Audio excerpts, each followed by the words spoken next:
that don't ever take credit. Here's to the ones that won't admit it. I hope you know we're all thanking God for you. And here's to the ones on call all night. Don't think twice about the sacrifice. Here's to the extra mile that you take it to.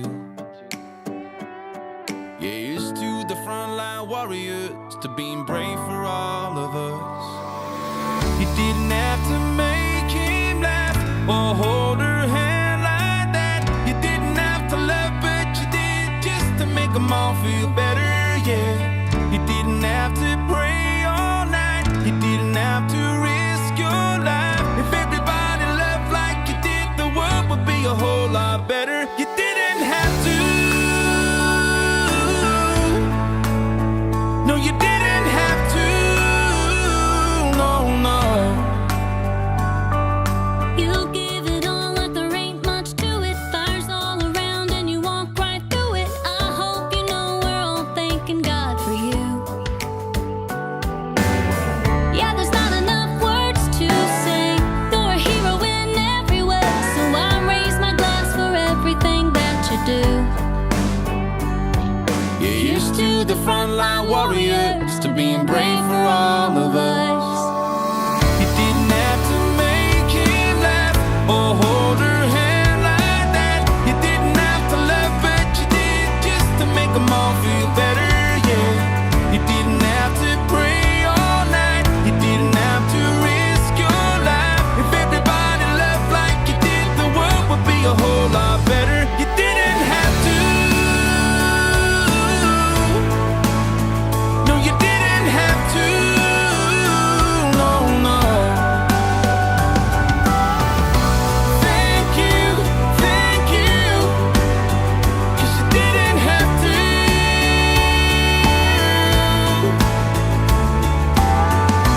Thank you, 'cause you didn't have to.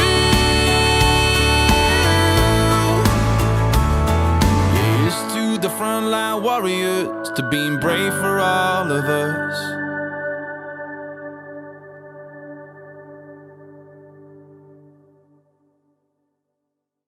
Thank you, K&A team, for starting us off with that wonderful video, which is encouraging. Makes me think of something that one of our board members, Lisa Lockhart, said yesterday, stay positive and test negative. So welcome everyone to our second virtual K&A Nurses Day at the Capitol. I'm Donna Metter, the board chair and president of the Kentucky Nurses Association. We're so pleased to have all of you with us today, nurses, nursing students, and all of those who support us. I think we had more than 250 people registered, so I'm sure our participant list is growing minute by minute here. Senator Hornback and Representative Moser will introduce Senate and House resolutions in their respective chambers, recognizing Kentucky Nurses Day in the Commonwealth today. Our theme, Stand Up and Advocate for Kentucky Nurses, resonates with all nurses across the Commonwealth. As we continue to fight COVID-19, we extend our heartfelt thanks to nurses on the front lines who fight this pandemic every day. As nurses, we are called upon to help during this difficult time that has now stretched to that 2-year mark. I'd like to make a pitch this morning to all nurses to help with testing and vaccination in your areas. In Louisville, you can contact the K&A office by email at admin@kentucky-nurses.org, or you can call our office at 502-245-2843. In other parts of the state, you can reach out to your chapter leadership or the health department in your county to join those efforts. Before I talk about logistics for the day, I want to remind everyone that the Kentucky Nurses Association proudly stands up for every nurse in the state, no matter where they work or what they do. While we appreciate nurses who work in Kentucky hospitals and Kentucky long-term care facilities, there are many more nursing roles that we need to acknowledge, honor, and respect today and every day. Think about school nurses, for example. The K&A strongly advocates for these nurses and has testified in Frankfurt about the importance of having a nurse in every Kentucky school every day, all day. Consider those facing the end of life who are able to spend their final days in their own homes because of hospice nurses. Think about occupational health nurses who serve in Kentucky's largest corporations and devote their careers to workplace safety and injury prevention. One of our representatives in Frankfort, Mary Lou Marzian, is a nurse. If you head east about 30 minutes from our state's capital, you'll see Linda Gorton using her case management and critical thinking skills that she learned as a nurse in her role as Lexington's mayor. Nurse faculty at more than 64 nursing programs across the state combine clinical knowledge, research, and interactive instruction to prepare nurses of the future. Consider many of the discoveries within the medical field, and you'll find nurse researchers at the center of the progress that saves lives. Often in the most underserved areas of our state, you'll see nurse practitioners providing vital services where without them, residents would have no access to care.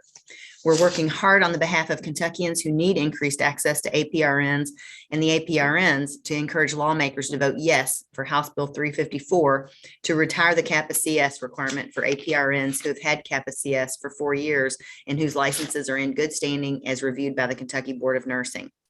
While our time is limited today, look for more from your Kentucky Nurses Association about how we acknowledge and value all nurses and about programs we offer to honor and celebrate the nation's most trusted ethical profession another year. So it's our 20th consecutive year as the most trusted profession through the Gallup poll. Before we get started with our speakers, I'd like to remind everyone that we will have a break from 9:50 to 10 a.m. After that, we will invite all registrants to accept the invite to a breakout room to meet with and talk to lawmakers. We encourage you to begin thinking about questions that you may have for these legislators who are taking their time out of their incredibly busy schedules today to be with us. I'd like to now introduce Dr. Brittany Welch, Chair of the Kentucky Nurses Association Governmental Affairs Cabinet. Brittany. Thank you, Donna. So the first thing we want to do this morning is discuss the K&A priorities for 2022. So the first priority we want to discuss is House Bill 354, and that's the prescriptive authority to increase access.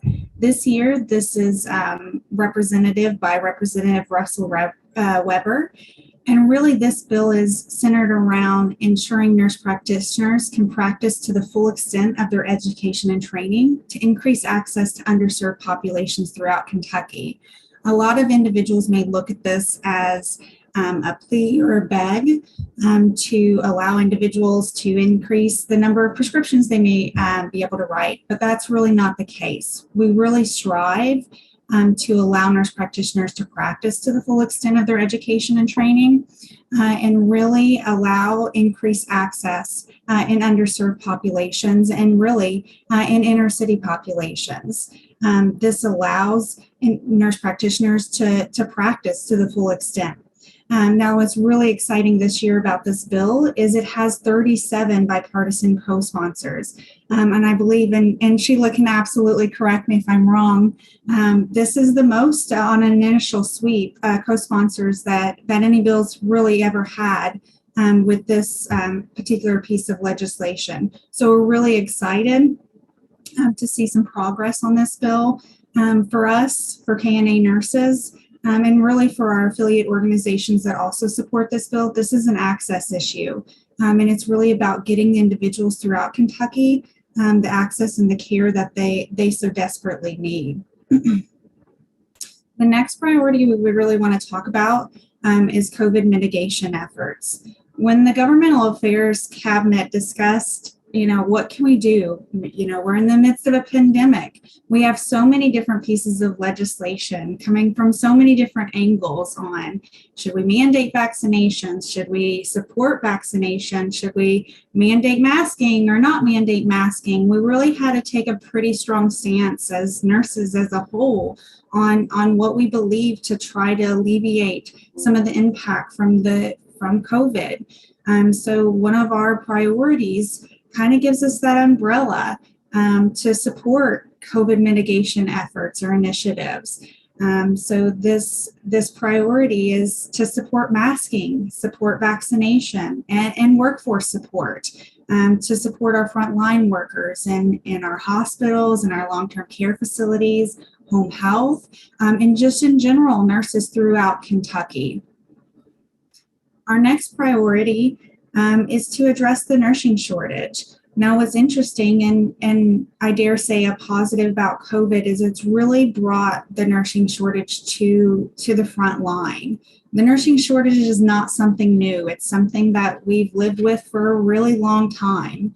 but it's really emphasized the importance of nurses and how detrimental this nursing shortage is. So one of KNA's priorities is to correct this nursing shortage. And we kind of have a concrete plan of how we're going to correct it and how we foresee addressing this nursing shortage. And we call it our 100 million plan. So the first item on that plan is faculty retention, recruitment, and a reward for NCLEX pass rates throughout facilities or throughout universities and colleges in Kentucky. The Governor's Nursery Advisory Committee is part of that plan to make recommendations to attract and retain students. And we have to increase that pipeline, so we increase the number of nurses throughout Kentucky. The second aspect of that plan that we support as KNA throughout as a whole is loan forgiveness for nursing faculty, for students, for graduate nurses who work in underserved areas. We have to a part of this is the Cabinet for Health and Family Services application for loan forgiveness grant through HRSA. The next aspect of this is the Nurse Emeritus program to utilize retired nurses for support, to augment staffing needs, and to retain novice nurses. The fourth item is retention bonuses for local nurses that would include all that have stayed local and worked to support their community throughout the pandemic. Because we know that a lot of nurses, it may be enticing to go elsewhere, to do travel nursing during these difficult times. But we want to make sure we're providing them that extra support to retain those nurses that are already established. The next KNA priority, and has been a long-standing KNA priority for the past several years, is to support school nursing and to put a nurse in every school all day, every day. This initiative ensures access to healthcare providers for public school children throughout Kentucky. Studies support this. Research suggests this, that when you put a school nurse in schools, not only do they have higher graduation rates, but they have better overall health outcomes in those areas. So we're not drafting a separate bill mandating that school nurses be in place, but we are requesting budgetary support. So $9 million to be put as a budget line item to support school nurses, the establishment of school nurses in every school throughout Kentucky over the next 2 years. The next priority and our final priority, wrapping up our top 5, is the SANE Nurse Initiative. This has been drafted for the past few years by Representative Stevenson.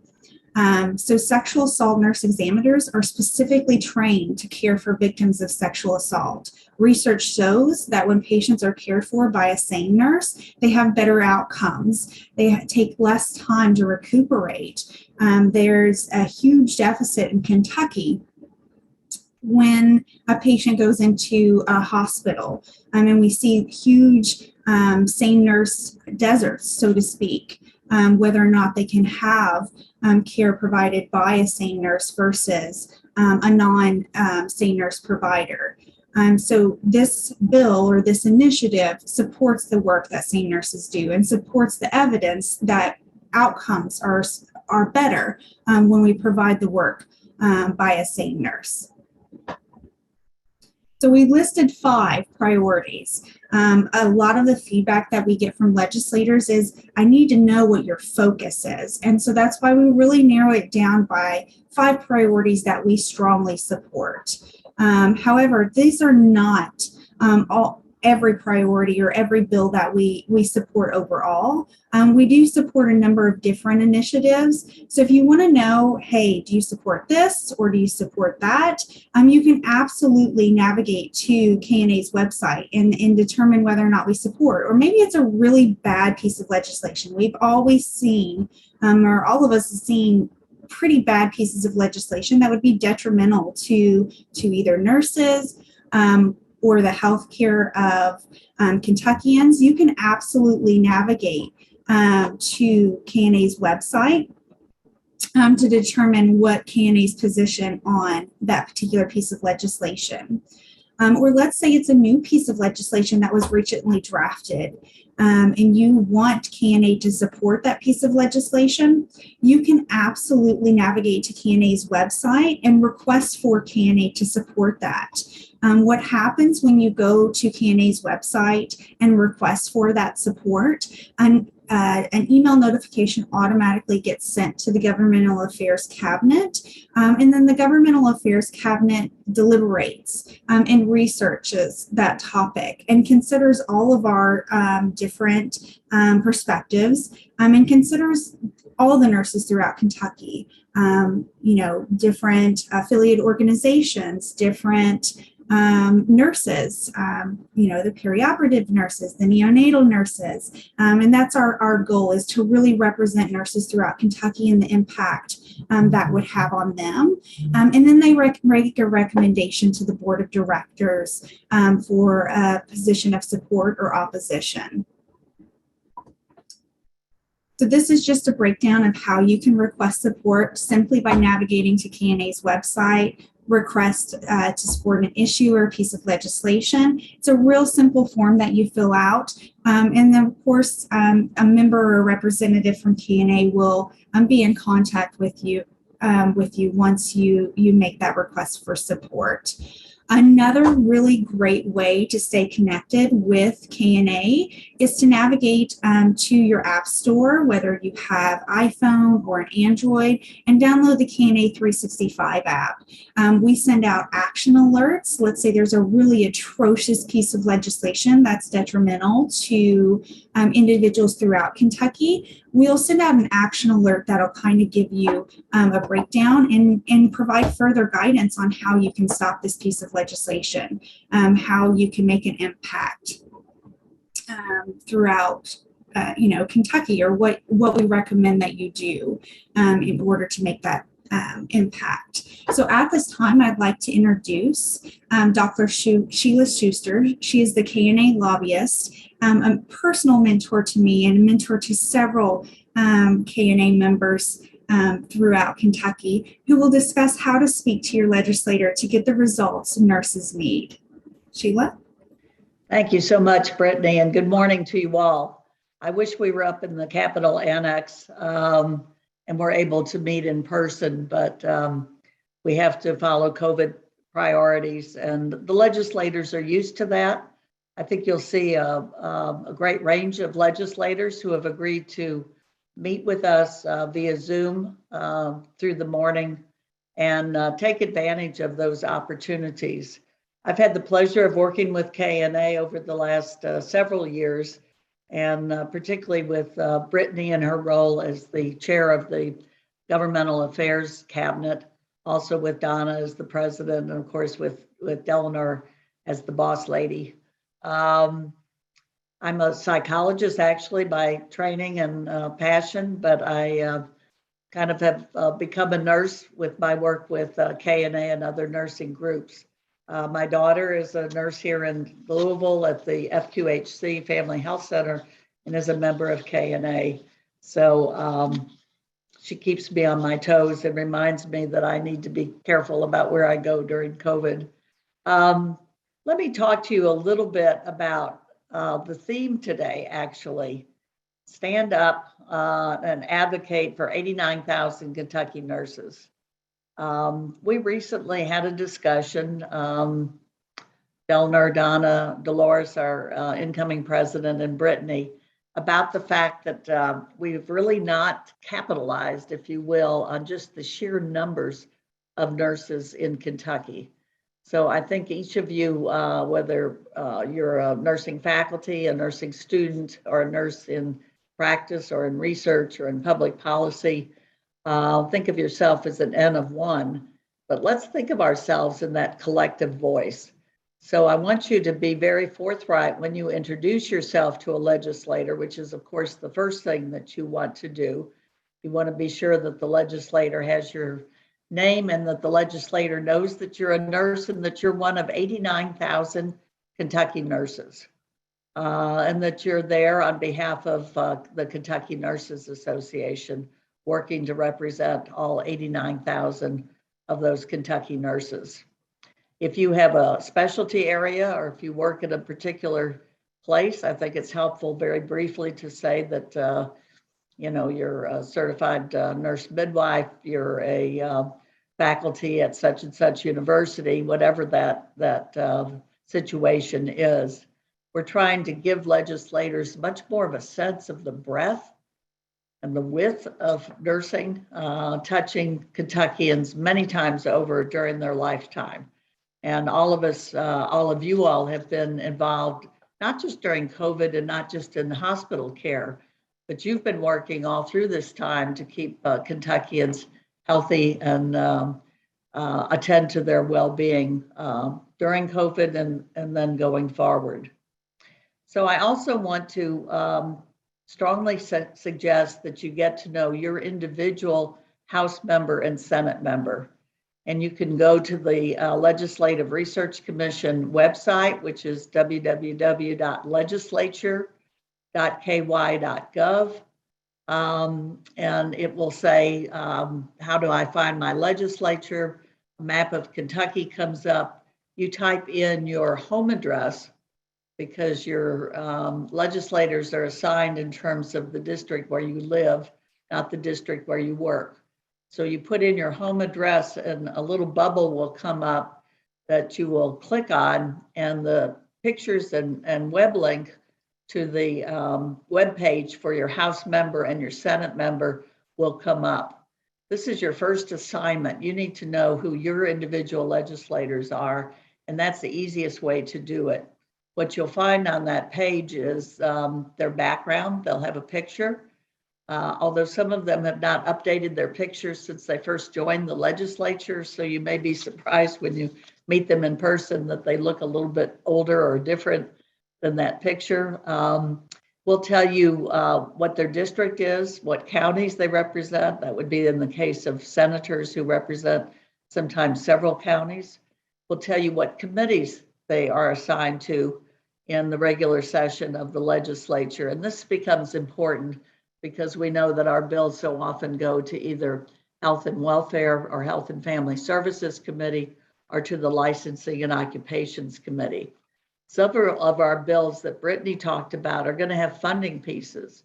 So if your legislator is on the Appropriations and Revenue Committee, we shorten that to call it the A&R Committee, that's the Money Committee. And that's really going to be important to us in terms of the nursing shortage $100 million plan, the School Nurse Initiative, and the Sane Nurse Initiative. So you can find out what committees your legislator is assigned to. You can also find out what civic organizations they belong to. One way to connect with your legislator sometimes is to find that they're a member of the Rotary Club, or they're a Protestant religion, or something that you can resonate with. So you can get a lot of background information. We'll also give you their their legislative email address. So you can email them. And what I would suggest, if you're just meeting your legislator for the first time, is to send them an email to that LRC email address.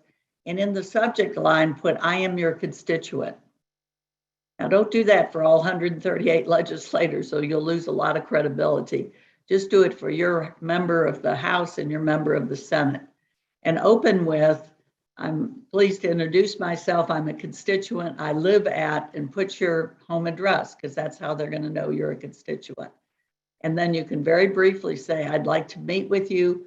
I'd like you to read the attached information," or "I'd like to talk to you about school nurses in every school," or the retiring the CAPA-CS, or whatever the issue is.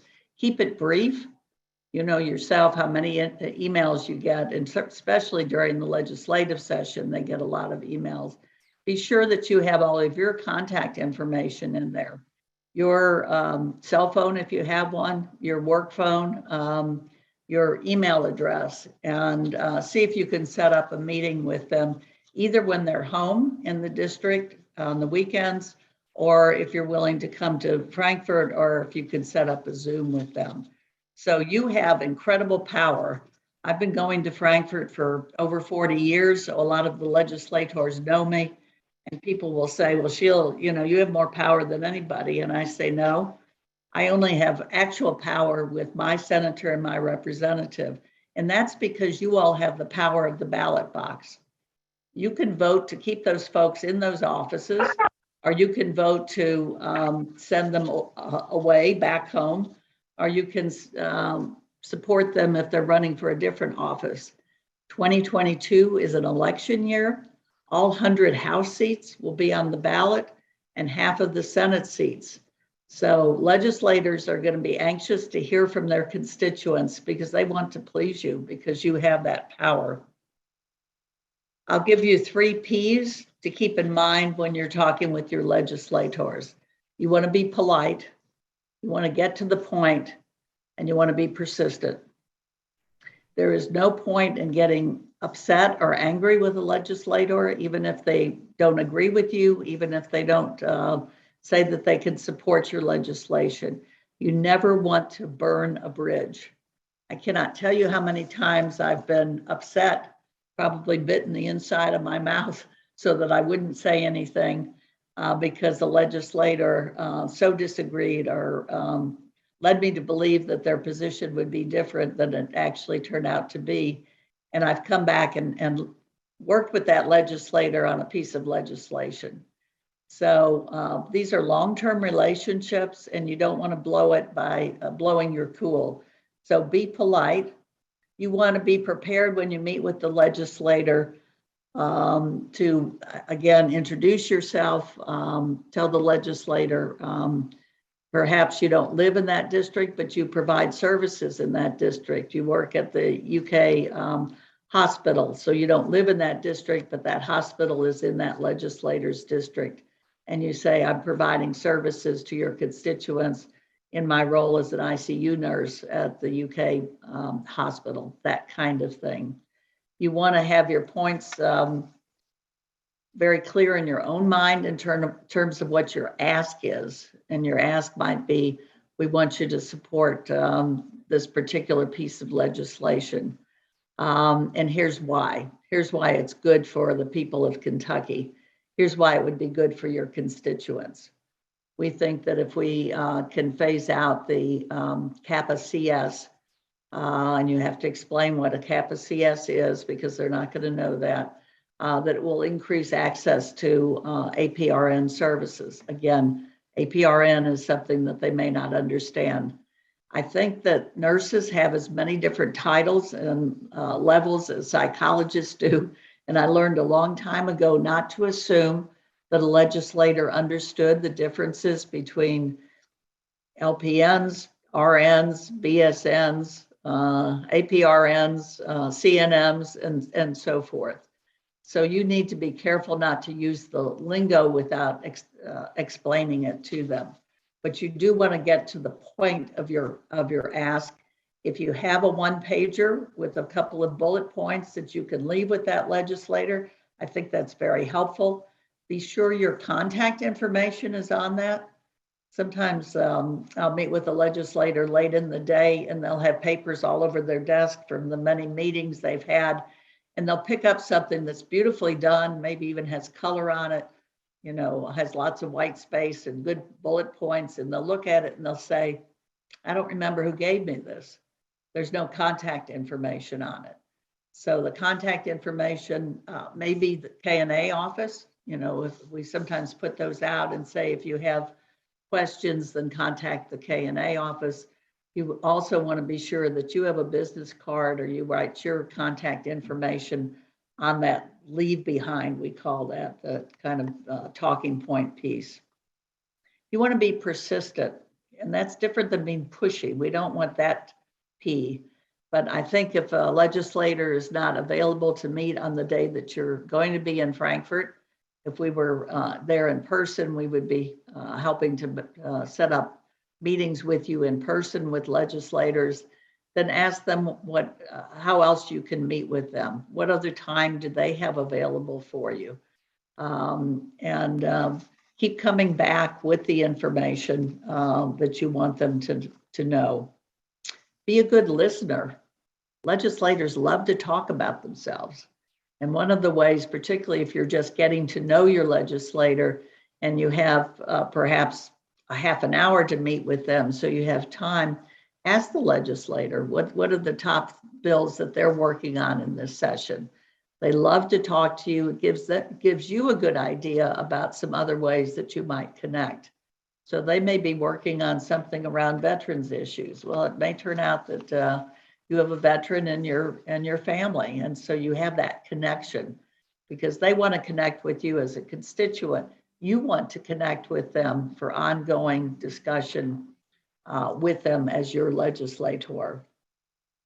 One of the things that I think really scares people about meeting with a legislator, and this is true whether you are a doctoral level psychologist or nurse, or whether you've done this lots and lots of times, people are afraid that they're going to get asked a question by the legislator that they're not going to know the answer to.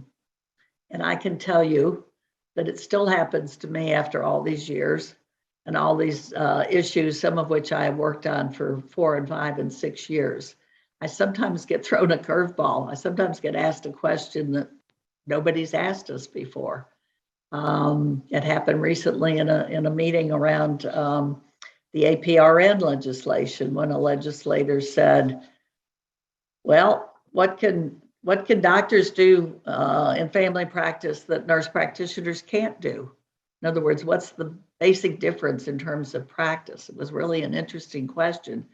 And we put together some points and got it back to that legislator. Here's where I think you have to see that as an opportunity and not as a conundrum. And that is that it gives you, I call it a second bite at the apple. It gives you another chance to get in touch with that legislator. So let's say you're in there, you're making good connections, you've got your talking points, and the legislator seems to be really engaged with you, and they ask you one of these questions that you don't know the answer to. They may say, what are the budget implications if this passes? Or have other states done something like this? Instead of pulling an answer out of your left ear, and I beg you not to do that. I don't care how good a BSer you are or were when you were in school. You don't want to give a legislator misleading information or information that you're not sure of. They are used to having people say, you know, that's a great question, Senator so-and-so or Representative so-and-so. I don't have that information. Excuse me, but I am very happy to get that information and to get it back to you. And here's where you get that second opportunity. What's the best way for me to get the information back to you to answer your question? Very often the legislator at that point will say, well, don't use the LRC email address because it gets bollocksed up day to day. Here's a different email address that you can use for me. Increasingly, legislators are saying, you can text it to me on my cell phone. Here's my cell phone number. Or sometimes they'll say, I have a staff person that I've been working with on this issue, or I have my receptionist here at the office. Here's their email address.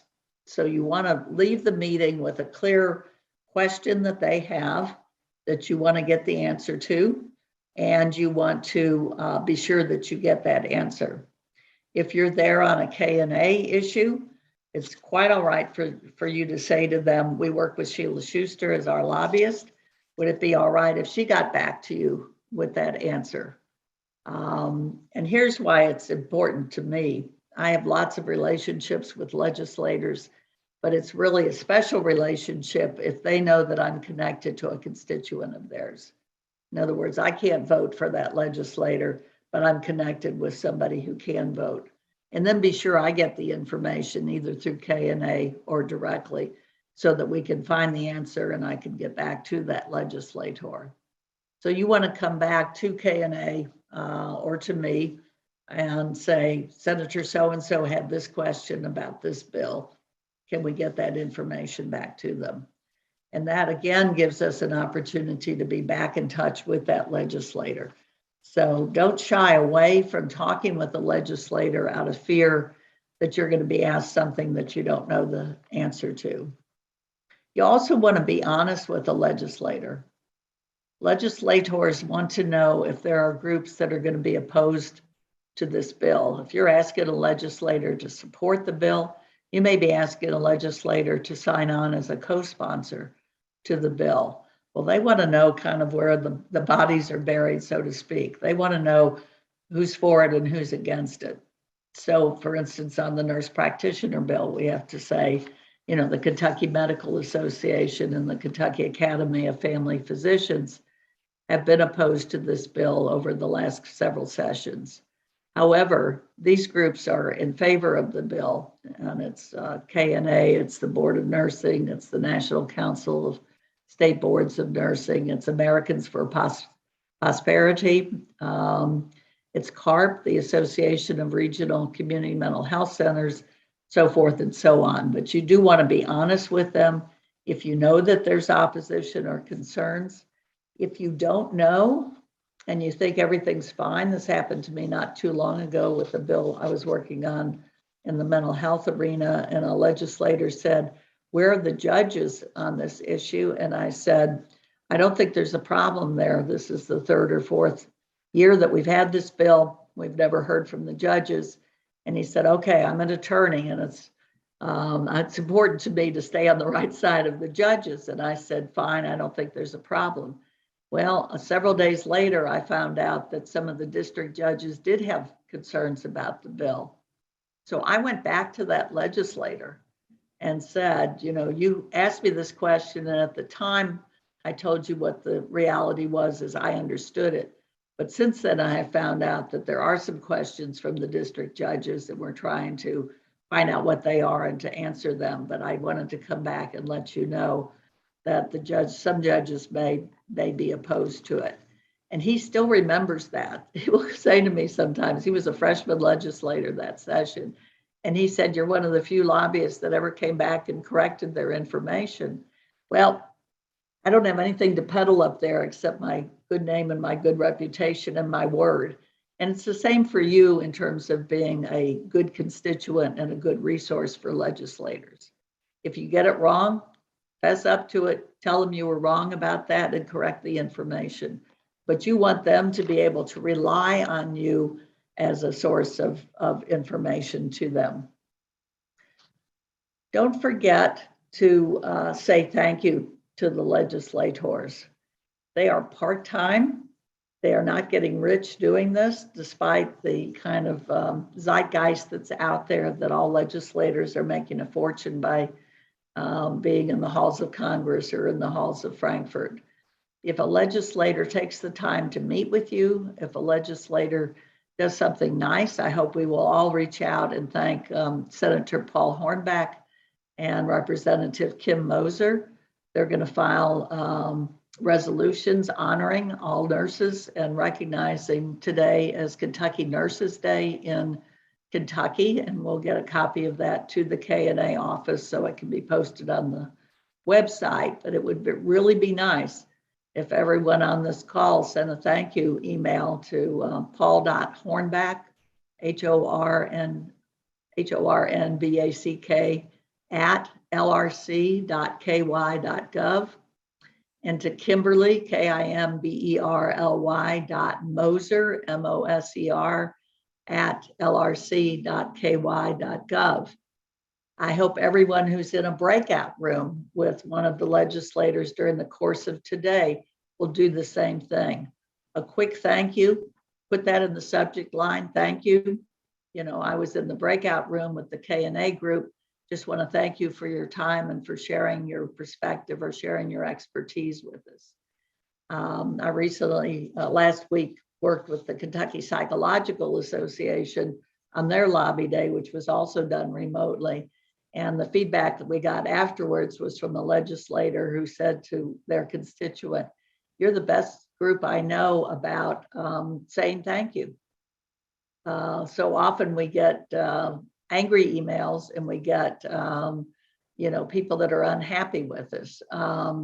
I know that KNA has done a great job in the past of having people write a thank you note or to send an email. So let's keep that going. That's just a courtesy but it's also a way of establishing a relationship. You know yourself, if you do something for somebody and you hear back from them, particularly with a handwritten note, it's worth its weight in gold. You know, it's not junk mail. It's not produced by the computer. Somebody actually took the time to put pen to paper and to put it in an envelope and put a stamp on it and so forth. One of the questions, and I should have said this when we were talking about questions that legislators may ask, they may say to you, where is the bill? And that can throw you off. You're like, what do you mean, where is the bill? What they're asking is, where's the bill in the process of becoming a law? So let me just, for 30 seconds here, talk about, remember your Civics 101. So a bill that starts in the House, like our CAPA-CS bill with Representative Weber, is going to have an HB number, a House bill number, and we're going to go to a committee in the House and get voted out of committee. And then the entire House needs to vote for that bill. And then it's going to come over to the Senate. And when it comes over to the Senate, it's going to keep that same House bill number, but it will be over there to the Senate. So today, if you were to meet with your senator and ask them to support the CAPA-CS bill, they might say to you, where is it? And you're going to say, it's over in the House. We're still waiting for the first committee meeting. Or it's just come out of the House and now it's going to come over where you can do something about it. And that's why they're asking you. There's going to be 1,000 bills or more. This is a 60-day session. Most of the legislators don't have staff except a receptionist that they share with other legislators. So keeping track of where all the bills are is something that's very difficult. They're going to rely on you. And when we send out action alerts, we try to say, talk to the members or send your voicemail to the members of this committee, House Health and Family Services Committee, or the Senate Licensing and Occupations Committee, which will tell you where the bill is in that process. You want the legislator to understand and respect nursing. And again, I go back to that initial introduction that you want to make. You are one of 89,000 nurses in Kentucky. You are a member of an association called the Kentucky Nurses Association, or KNA. So when you're speaking hopefully, and KNA is speaking in terms of all of those nurses, all of the nurses and all of their different roles and the ways that they're improving the health and well-being of Kentuckians. So you want to be open to any questions. And again, if they ask you a question about nursing practice and it's not in your area and you're not sure about it, again, please, suggest that you will get back to them with that information. You want to remember that this is a relationship. It's not, as Coach Cal at UK would say, it's not a one and done. If the only time you ever talk to your legislator is a single time when you come and ask for their support on a bill, you don't have a relationship. You're coming and asking for, a favor from them. You want to have a relationship with them that is ongoing. So you want to be in touch with them during the session, but with the elections coming up, you may also want to be in touch with them about, how can I help you get reelected? I think you've been a great senator for me. I think you've been a great representative for me. You will make a friend for life if you're willing to fold letters and stuff envelopes and walk the district, or help in so many other ways during an election season. And it's really important to maybe you want to support a challenger to the seat. There are going to be a number of seats that where there's no incumbent, no returning legislator, because the districts have been redrawn through the redistricting process. So it's very helpful to offer that help. There's a question in the chat, where do we go to find out where the bill is? If you go to that same website, www.legislature.ky.gov, up in the top left-hand, one of the tabs says bills.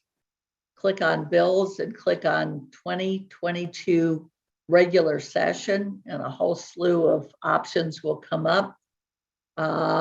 You can pick either Senate bills or House bills.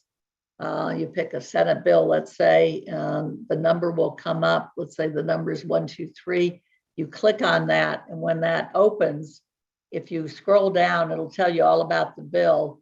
When you scroll down, it'll tell you whether it's gone to committee, whether it passed the committee, whether it's passed that first chamber, and where it is in the second chamber. If it just says introduced, or it just says to Senate Education Committee, it means it's been assigned, but there's been no action on it. So you can do a lot of your own homework at that website. And finally, let me end with just reminding you that you have tremendous power. You know, people don't believe that a single voice can change things. We know, and you've heard about all the elections where a single vote made the difference, decided who the winner or loser was, or the people that didn't vote, you know, did not have any say in that outcome. The same is true of you as a single voice. So we were doing a bill on, on the getting rid of the smoke in the operating rooms. And a single K&A member, Darlene Haruska, carried that bill almost by herself on her back. And she did it by talking to her senator. Now, she was lucky because her senator was Senator Julie Rocky Adams, who's been a huge supporter of nursing in all forms and is in leadership in the Senate. But she went to her, and guess what?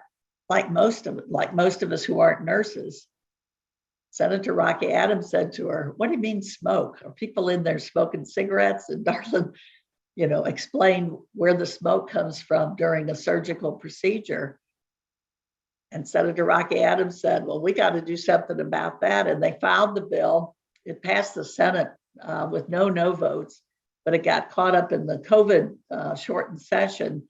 And Darlene was persistent, kept coming back, kept reminding Senator Rocky Adams, we're still, you know, affected by this bad smoke.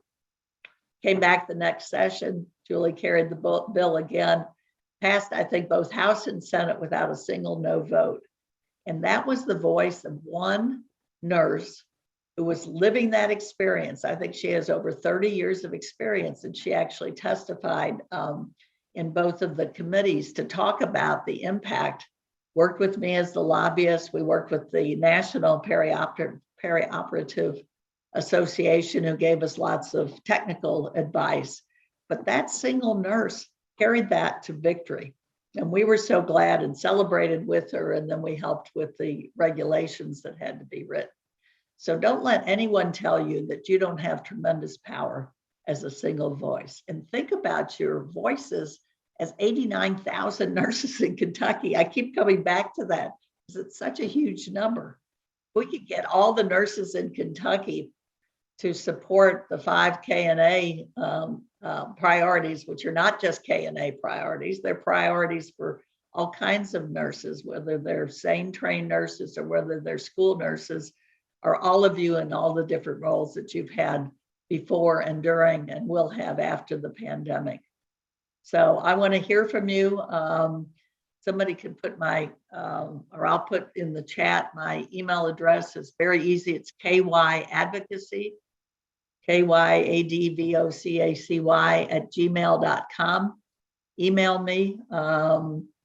My cell phone is 502-836-4222. You can call or text me and let me know what questions you have. But this is an exciting day. I'm glad to be a part of it.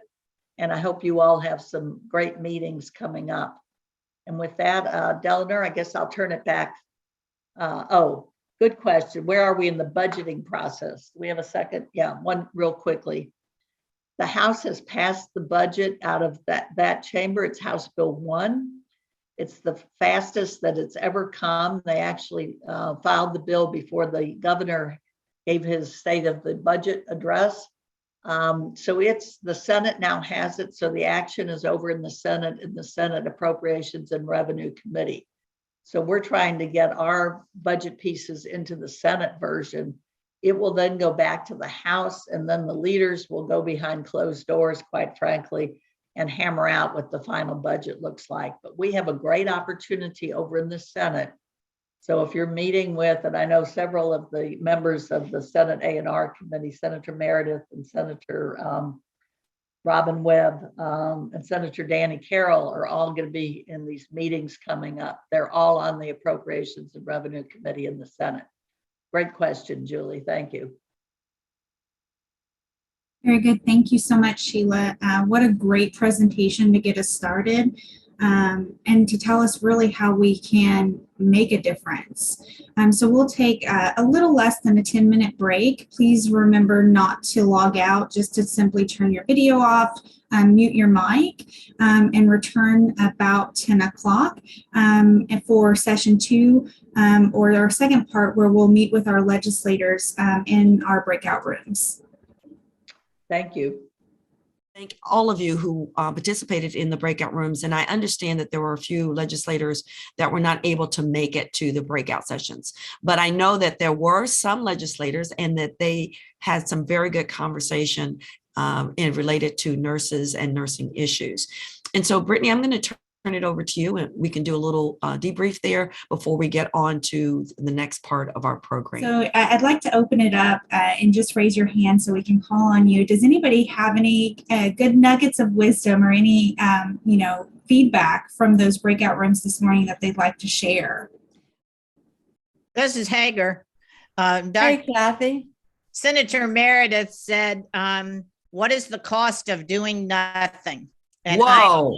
I'm going to be quoting him for many years, as long as I remember it. But at any rate, I really appreciate it. Wrote it I down, really Kathy. appreciated what he said. Yeah. Wow. What a very impactful statement. Julie Osich has her hand up. Julie, you want to unmute yourself? Yes. So Representative Harper Angel said that the sky did not fall when the executive order was in place regarding the CAPA-CS. And there wasn't an abundance of overprescribing, and we know the access issue is real. And so she had some good points. She said, this is, we've got a little bit of information now to go for it. So I thought that was pretty enlightening. Absolutely, Right. Julie. Julie, who said that? Representative Harper Angel. Oh, okay, good. Yeah. It's Thanks. Senator Harper Angel. Oh, Yeah. sorry. And that's really critical information because she has not always been with us on the CAPA-CS bill. So if she's seeing the data about the prescribing without the CAPA-CS, that may be a real breakthrough. So that's fabulous feedback, Julie. You'll have to go get her, Sheila. Yeah, I will absolutely go get her. Thank you. Well, and I think it's just representative of, and it's reflected in those 37 co-sponsors, of our current piece of legislation that's drafted, right now with phasing out that CAPA-CS. We're seeing that shift. We just need a little bit more momentum and advocacy, centered around that. So thank you so much for bringing that forward, Julie. I think that's wonderful, and we're seeing that change. Anyone else have any morals, nuggets of wisdom? We just talked a little bit. We did not have Dr. Karen Berg in our group. She wasn't able to join us, but we did mention that she had spoken out against the legislation that Senator Alvarado, Dr. Alvarado, is proposing about saying that having a COVID antibody test is the same as getting a COVID vaccination. Everything I have read about the science behind that is that the immunity is not the same, does not last as long. So, I think he's looking at that from a standpoint of a mandatory vaccination policy somewhere, that if you, for example, were employed somewhere that had a mandatory vaccination policy, if you'd had COVID and had an antibody test, they would have to say that you were essentially had your vaccination. So interesting. We live in interesting times. I'm Jennifer Wiseman. I'm a CRNA, and I was in the breakout room with Senator Weber. So I just thought it was interesting. Kelly Jenkins with the KBN was in my breakout room, and when we're talking about the CAPA-CS being removed, a lot of times if you can get with a legislator and have them understand the impact that it has on their constituents, that's huge. And she threw some numbers out there that were very impressive. So while the executive order was in place, when that ceased to exist and all these people had to go back into their regular agreements, she said roughly 1,500 APRNs were affected by that. And at 15 patients a day, so if you average how many patients these APRNs are seeing, 15 patients a day, 5 days a week, comes out to 112,500 patients who are impacted by a decision that's being made regarding the CAPA-CS. So I think that number says a lot. Yeah, 89,000 nurses speaks volumes, but when you can say there's, 112,000 patients that are unable to receive care because of their decision, that kind of puts them on point to pay attention to what you have to say. 100,000 patients a week, that may go without care because of a decision. So I think that has a huge impact. I appreciate Kelly Jenkins for bringing that information forward and really highlighting that. I think that's that's why what we do, an essential part of that advocacy piece is that data and that knowledge to support. So I believe Representative Weber is able to join us. So I'd like to hear from Representative Weber from District 26, who will speak to the CAPA-CS discontinuation. Thank you for inviting me today. A little bit of a delay getting on. Apparently my computer wanted to update Zoom at the time I was trying to log on. Yes, I did get a pair of socks, and so I do plan to wear those. Appreciate that. And thank you for that. We're here today, I think, to talk about House Bill 354, which would remove the CAPA-CS. We filed that bill and are currently in the process of working with leadership to try to be able to bring that for a vote in the full House. There were some concerns that were raised. We're attempting to work through those. I know I've worked with Sheila and some others to get those addressed. So it's my hope that very soon we'll be able to bring this bill for a vote in the full House. This is not the first time that we've attempted to get this bill through either the House or the Senate. And it's been a long, slow process and frustrating for a lot of folks. I know, frustrating for me as well. But we have a lot of momentum behind us heading into the 2022 session. And I think we're going to address some of the concerns that have been raised and hopefully be bringing this bill for a vote soon. Repeating is making it difficult for me to speak. So I'm going to ask Sheila, can you work through the bill? Yes, absolutely. Good morning, Representative Weber. This is our 5th session, I think. We've started it in the House, we started it in the Senate, and now we're back over in the House. And as Representative Weber said, we have a lot of momentum in the House because of the failure to extend the executive order that would allow the APRNs to continue prescribing without a CAPA-CS.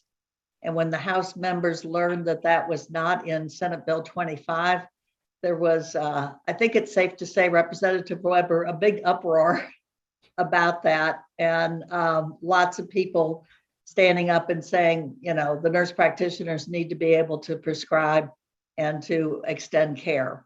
So this bill follows the same format that we used in 2013 to phase out the CAPA-NS. That's the collaborative agreement for prescribing non-scheduled drugs. And that is after 4 years of having the CAPA, the APRN can apply to the Board of Nursing for a review of their record to make sure that their license is in good standing, that they have no outstanding complaints in other states or with the national database, and that they've kept their CASPR reporting up to date. So we've put in those kinds of safety measures as requested by some legislators. We also have added a piece that has not been in the previous legislation that legislators really, really like. One of the things that KMA is insisting is that when nurse practitioners prescribe, then they're pretending to be physicians and they should be regulated under the Board of Medical Licensure, which is an absolute no-no as far as we're concerned. No profession should be regulated by another profession. So instead, we are proposing in House Bill 354 a council that would be made up of a practicing professional from each of the professions that have prescriptive authority for controlled substances. So medicine, nursing, podiatry, optometry, dentistry, all of them would have a representative on this council. Also represented would be the Office of Drug Control Policy, and the council would be housed in the Cabinet for Health and Family Services under the Office of the Inspector General, which Eleanor is very familiar with, having worked in that office for several years. So what we're trying to do is to say prescribing of controlled substances is across professions, and we need to be working together. We also would include the pharmacist as having a representative, although they don't prescribe. They obviously fill those prescriptions and dispense those prescriptions, and they also send the information to the CASPR system, which is the online portal for tracking all controlled substances. So this is our way of saying to KMA, quite frankly, yeah, let's make this all open. Let's make it open to everyone who is prescribing controlled substances. Let's have the people representing their respective professions share best practices in terms of policing their profession, in terms of regulations that might be helpful, in terms of techniques that may reduce substance use disorders, which is, of course, one of the concerns about the controlled substances is the number of addictions and, unfortunately, drug overdoses, although many of those are with synthetic fentanyl and not something that's prescribed. So that's probably the biggest change in House Bill 354 from the previous bills. Again, it's a 4-year phase out. And it would make Kentucky the 25th state to have what's considered full practice authority if we were successful in doing it. Some of the arguments that we make, of course, is that it's difficult for a nurse practitioner to find a doctor to sign the collaborative agreement for prescriptive authority. It's particularly true if you have the specialized training to do medication-assisted treatment for people with addictions. And that's a special waiver that you get from the DEA. Because of the CAPA-CS requirement in Kentucky, you would have to have a second agreement with a physician who also has that waiver. So we think we have over 100 APRNs who have the training and could be treating Kentuckians who have an opioid addiction and don't have, aren't able to do it because they cannot find a physician to sign the CAPA-CS in order for them to do it. We also have data that indicates that we have APRNs in all of the health provider shortage areas. Those are called HPSAs for short. They are established by HRSA. And we have at least one APRN in every one of those underserved areas, which is not true of physicians. We also have data that indicates that when you have full practice authority, more APRNs are willing to go into rural and underserved areas because they have the ability to do that without being tethered to a physician through the CAPA-CS. So I think those are the main points, Representative Weber, and we appreciate so much your stalwart support and sponsorship of the bill. Representative Weber has been there for us in every one of these sessions and has just been outstanding. He's from Bullitt County and he understands underserved areas. I think that's one of the reasons he's been so passionate about it. Thank you so much, Representative Weber. Thank you all. Thank you, Sheila, for doing that. I think it worked a lot better, at least for me on my end. But I have, always worked to support this bill. And I think that we've got a good bill this time, and we're making a very strong case for moving it forward. We're hoping to go to the House Licensing and Occupations Committee. Would that be right, Representative Weber? That would be correct. Okay. So that'll be the place where we need your input, all of you nurses, to raise your voices. So we'll give you lots of support there, Representative Weber. Thank you. Thank you. Thank you, Thank you, sir. Representative Weber. So for every nurse on this call, this is the opportune time. Remember your KNA 365 app. You'll be receiving action alerts because this is a KNA priority. This is the time to lift your voices in unison to pass this piece of legislation. Fifth time's the charm to get this piece of legislation, increase access to Kentuckians throughout the Commonwealth. Representative Sherilyn Stevenson from District 88, who will discuss another piece of legislation that we've drafted several years now to increase access to another specific type of nurse, our SANE nurse legislation. So Representative Sherilyn Stevenson. Good morning, everyone. Thank you so much. We have, oh my gosh, 150 participants. Thank you for what you do day in and day out. I actually started in nursing school and made it. I only had 3 semesters left and decided that it was not the wise choice for me. And I wanted to change my major, much to the chagrin of my parents. But I have done this much of what you do. And so I know how hard you work. And I just appreciate nurses so much. And those of you especially that have been right on those front lines of COVID, let me say thank you so much. Nurses and teachers, man, the world doesn't revolve without y'all. So thank you, thank you, thank you. As you said, I am here to talk about SANE legislation. And it's kind of taken a little bit of a long path. And Sheila and I have been working on this for a while. And so I just kind of wanted to give you all a little bit of the history of what's going on and where we are today. Back in 2019, a request was made to KNA to address the SANE nurse shortage. And I'm sure all of you know, but just in case you don't, a SANE nurse is a sexual assault nurse examiner.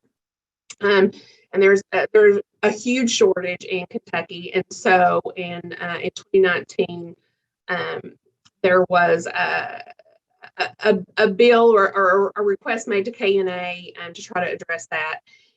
And it tried to address the shortage in the state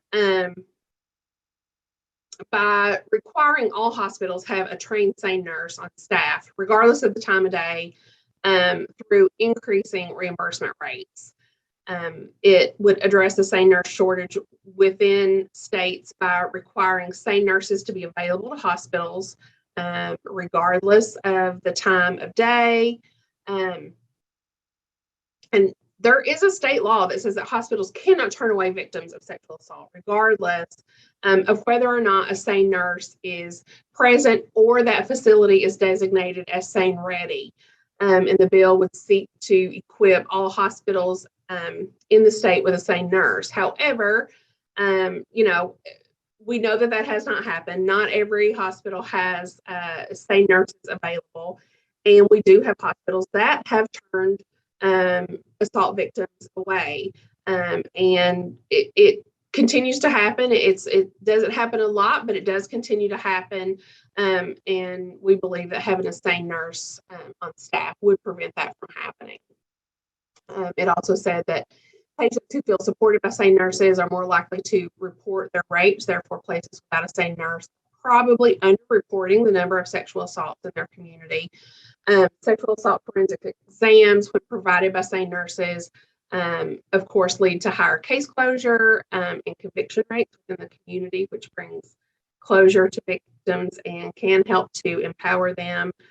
We know that a sexual assault is already a super traumatic event. And so I think it's really important for survivors who are treated with care by those who have been trained specifically in this very specific form of trauma-informed care. Those victims are going to get the best care that they can, and they deserve that. Sexual assault exam reimbursement rates are $250 per exam, and increasing that amount would be an incentive for hospitals to have SANE nurses.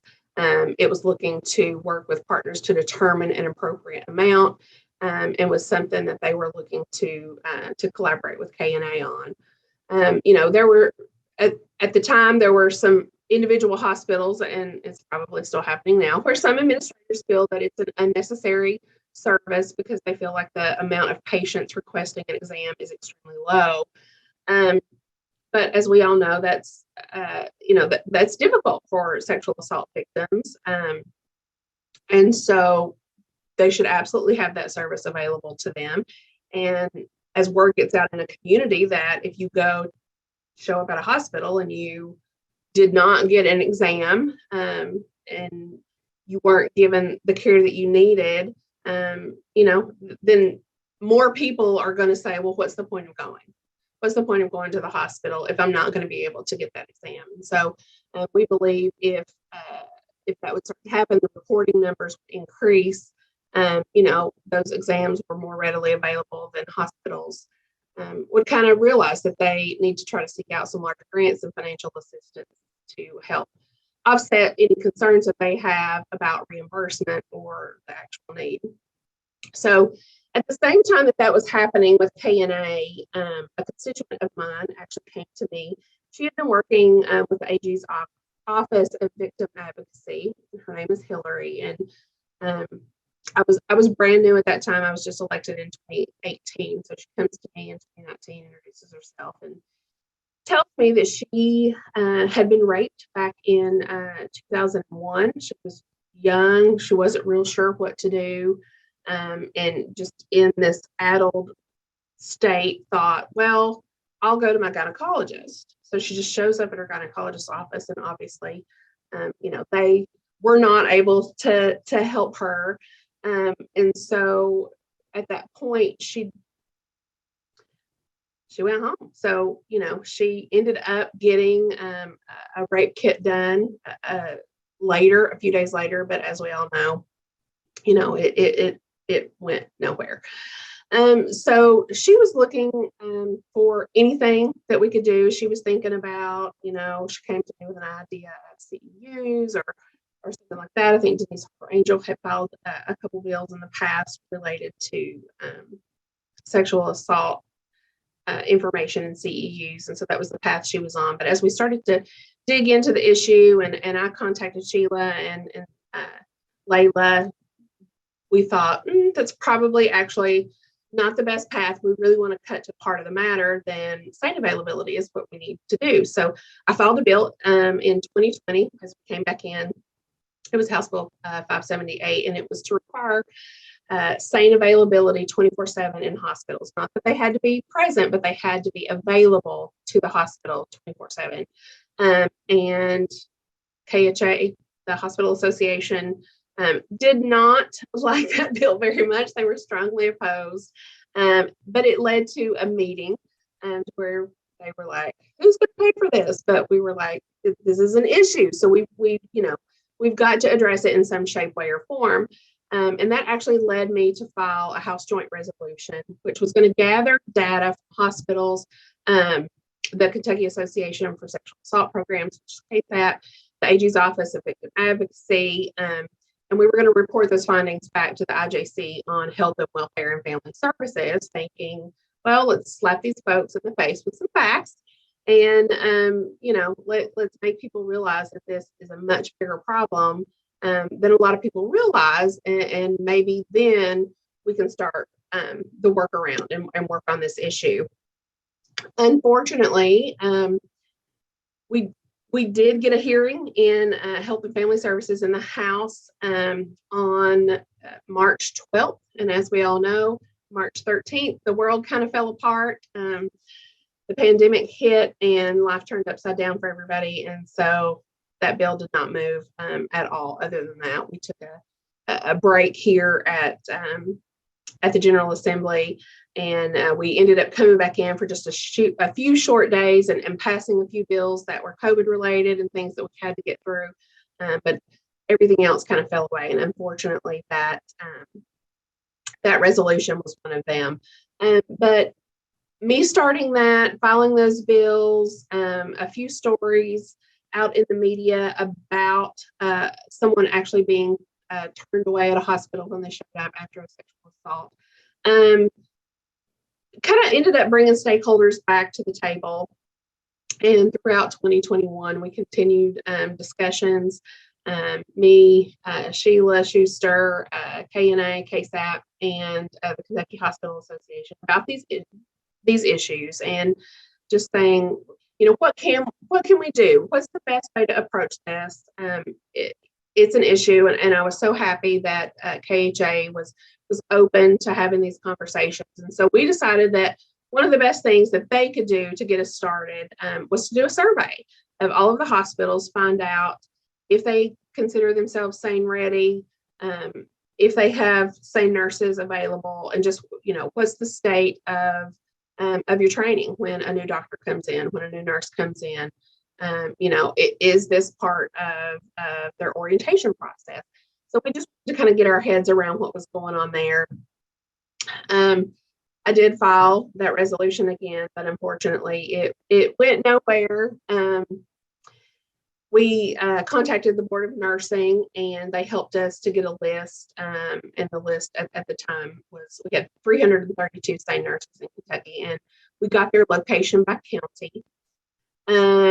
Some information was presented to KHA at their physician forum and their chief nurses group. KHA updated the SANE requirements poster with a lot of help of the group. Layla, I think, had a lot of input on that for KSAP. And those have all been distributed out to each hospital. But finally, we decided that after the survey and looking at what we needed, KHA really needed to kind of figure out if they wanted to push this issue. We knew it was going to take numbers, and what did those numbers actually look at? So they provided some budget figures that we thought could go a long way to solving the shortage of SANE trained nurses and SANE examinations across hospitals in Kentucky. And so I'm happy to report that a number was landed on, and that was broken out, and the Kentucky Hospital Association has asked Senator Emeritus to bring that forward to Senate A&R as part of the biennial budget. So unfortunately, we did not have all of this information in time for me to present that here in the House. As many of you probably know, in an unprecedented move, the majority brought the budget bill very early in session, and we passed that very early.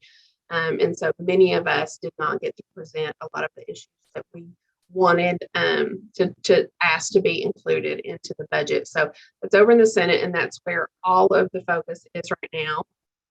And it was decided that about $4.75 million each year was needed to fund this SANE program. And that would include things like increased compensation for SANE exams, bumping those from $250 per exam to $950, which is a really big deal. We've known that $250 was really, really low, and realized that that's a big jump. But I think it's also good that that's a little bit of an eye-popping number, because it makes people realize how underfunded that has been at the current price that it's set right now. It would include reimbursement to hospitals for lab and other facility costs, development of online curriculum for SANE training, compensation to nurses for their time spent in training.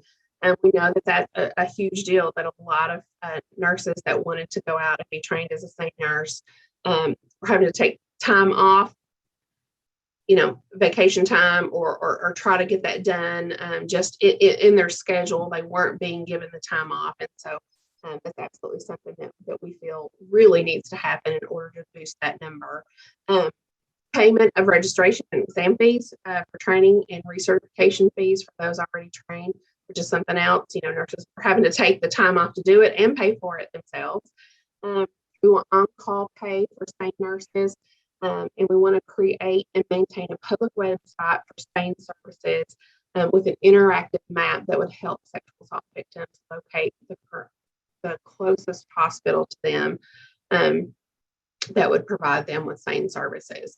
So the big ask there is now we need all of you to contact the members of the Senate A&R committee and ask them that funding for SANE nurses be included in the biennial budget. And so I know that you guys are hearing a lot of asks today. So I hope that you're taking good notes, but I did hear them say that there was an app that could give you action alerts. So you'll be able to just go there and see what all of the asks are.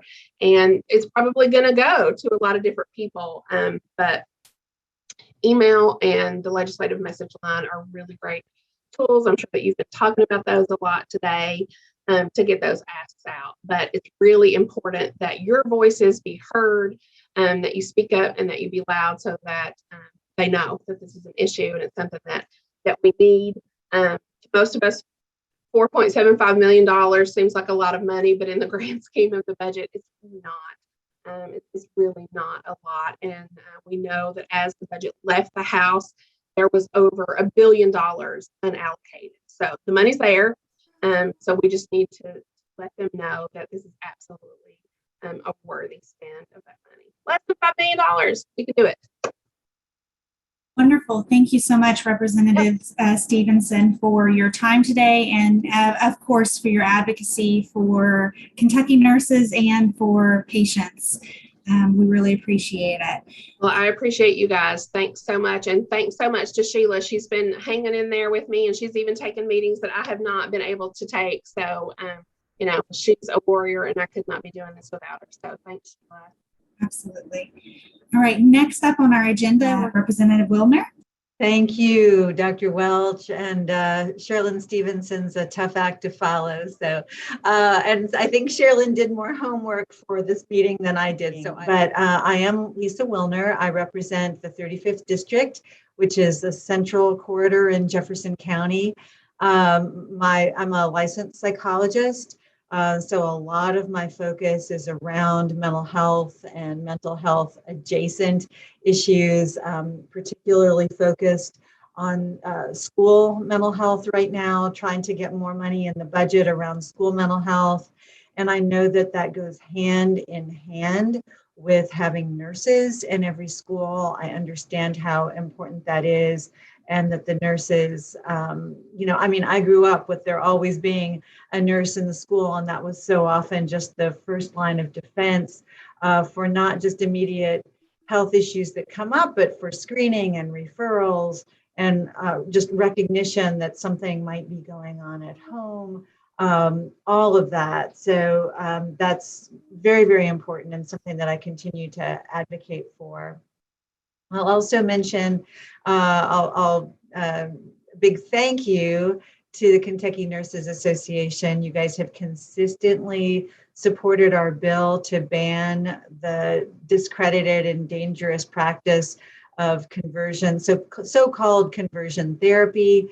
In Kentucky, we know that these efforts to change a person's sexual orientation or gender identity don't work. They're dangerous, and with young people in particular, it's associated with very high degrees of suicidal ideation, suicide attempts, and completed suicides. And the nurses have been there with me from the beginning. I was elected the same time Rep. Stevenson was, so this is my fourth session. It's my fourth session to introduce this legislation, and the nurses have been with me in this effort the whole time. So a big thanks to you guys, your organization, for recognizing the particular challenges of some of the most vulnerable among us. That certainly includes LGBTQ youth, and it particularly includes LGBTQ youth who are being pressured into changing who they fundamentally are as human beings. So that's a long-winded introduction. Would love to hear what questions you guys have, and what I can tell you that would be helpful at this point. Thank you, Representative Wilner. And I know that, you've worked closely with KNA lobbyist, Dr. Schuster, on a number of different initiatives for a number of different organizations, especially in the area of mental health and access to those care opportunities. Does anybody have any questions or specific questions for Representative Wilner? Please raise your hand so I can call on you if that's the case. I just wanted to say that it's refreshing to hear someone in legislation that really pays a focus to mental health. I'm getting my DNP from the University of Louisville with a focus on, I'm doing my quality improvement project on trauma-informed schools. So this is something that's super near and dear to my heart. I hope I can take it into practice at some point, and that's what I do for a profession. I would do it pro bono, honestly, because it's that important. But I just wanted to say I appreciate you having that interest. Thank you so much for saying that, and congratulations to you and your studies and all that you're doing, and for focusing on trauma-informed schools, trauma-informed care. I'll tell you guys that I met yesterday with Senator Max Wise. He's the Senate Education Chair, to talk specifically about trauma-informed schools and how we need to be doing a much better job of funding it, of leading it, of providing training, of doing train the trainers. I was saying, we have this school security marshal for the entire state, and I've got a whole lot of feelings about that I probably don't have time to go into in this call. But we've made this one person in charge of that, to say that this, school policing is so important that we have to have a person who's the guru for the whole state. Why do we not have something like that for trauma-informed schools? So that's the conversation that I actually had with Chairman Wise yesterday. I'm meeting at 11:30 today with Leader Rudy over on the House side. I met with Leader Rudy. This was in 2018. Before I was in this seat, I was the executive director of the Kentucky Psychological Association at the time, where one of my predecessors in that role was Dr. Sheila Schuster, the amazing Dr. Sheila Schuster. And I worked with Senator Will Corzine, who at the time was the state representative from Marshall County. And they had just had the mass shooting, the mass murder in Marshall County. And I was working with the Marshall County representative. He wanted to make sure, and I certainly wanted to work with him to make sure, that our only response to that was not more law enforcement, more policing. Remember, some states were trying to legislate buckets of rocks in classrooms, and people were losing their minds. And so I actually worked with him on the Trauma-Informed Schools bill, which then made it into the School Safety and Resiliency Act. It's an integral piece of that. It's had minimal funding. It's had funding that amounts to about $43,000 per school to bring in more mental health providers. But what they've not, and the mental health providers, there are not enough mental health providers in the state or the country or maybe the world to address the significant mental health needs of our students. And if we think that we're going to address that problem by meeting with students one-on-one, we are fooling ourselves. The only way for us, and Channing, I mean, this is I'm speaking your language here. I think we need to be treating schools as our patients. We need to be developing psychologically and physically healthy schools so that our traumatized and our secondarily traumatized school staff are feeling supported, so that they have the language and the tools to manage their own emotions, so that they're then able to work with their students, better support their students. And it's not just teachers, it's cafeteria workers, it's bus drivers, it's SROs if we must have them in schools. It's classroom assistants, it's the administrators. And so I'm trying to continue to spread the word. It's in statute, but it's never really properly been supported, or I think even really understood the way that it needs to be understood. And so I'm on a mission to educate as many of my fellow legislators about this as I possibly can. And in the interest of getting appropriate funding, appropriate staffing, appropriate training across the state. Yeah, so thank you to Representative Wilner. And Michelle brought up an excellent point, attesting to, your sentiment or your statement. Schools are our patients, and an excellent place to start with that is establishing our school nurses, yes. As a point of contact with that. The first Yes. content for mental, physical, and COVID help. Yes, thank you. Very good. So we have time for one more quick question. We got about 3 minutes before our next guest speaker. So I believe Carol, I saw your hand raised. Do you still have a question, or was? Good morning. I am Dr. Carol Kirby, a professor of nursing at Berea College. And my question for you is, where are things that within the budget committee, appropriations committee regarding this, and what do you see as obstacles or barrier to getting this funding? And then finally, what can we do to assist and promote this? Absolutely. Thank you, Dr. Kirby, for that great question. So as I heard my colleague Sherilyn Stevenson talking when I got on, the House passed this budget very, very early. And what Chairman Petrie, Appropriations and Revenue Committee Chair Petrie said was, even though we're passing it early, this is an ongoing process. This is just the first part of this conversation. Then it goes to the Senate. The Senate will, as some of my House colleagues have said, they'll mess it up. And then it comes back to us, and there'll be a conference committee where legislative leaders from both the House and the Senate sit down together and hammer some things out. So the conversation is ongoing. It is not too late for us to be having these conversations, for you guys to be having these conversations.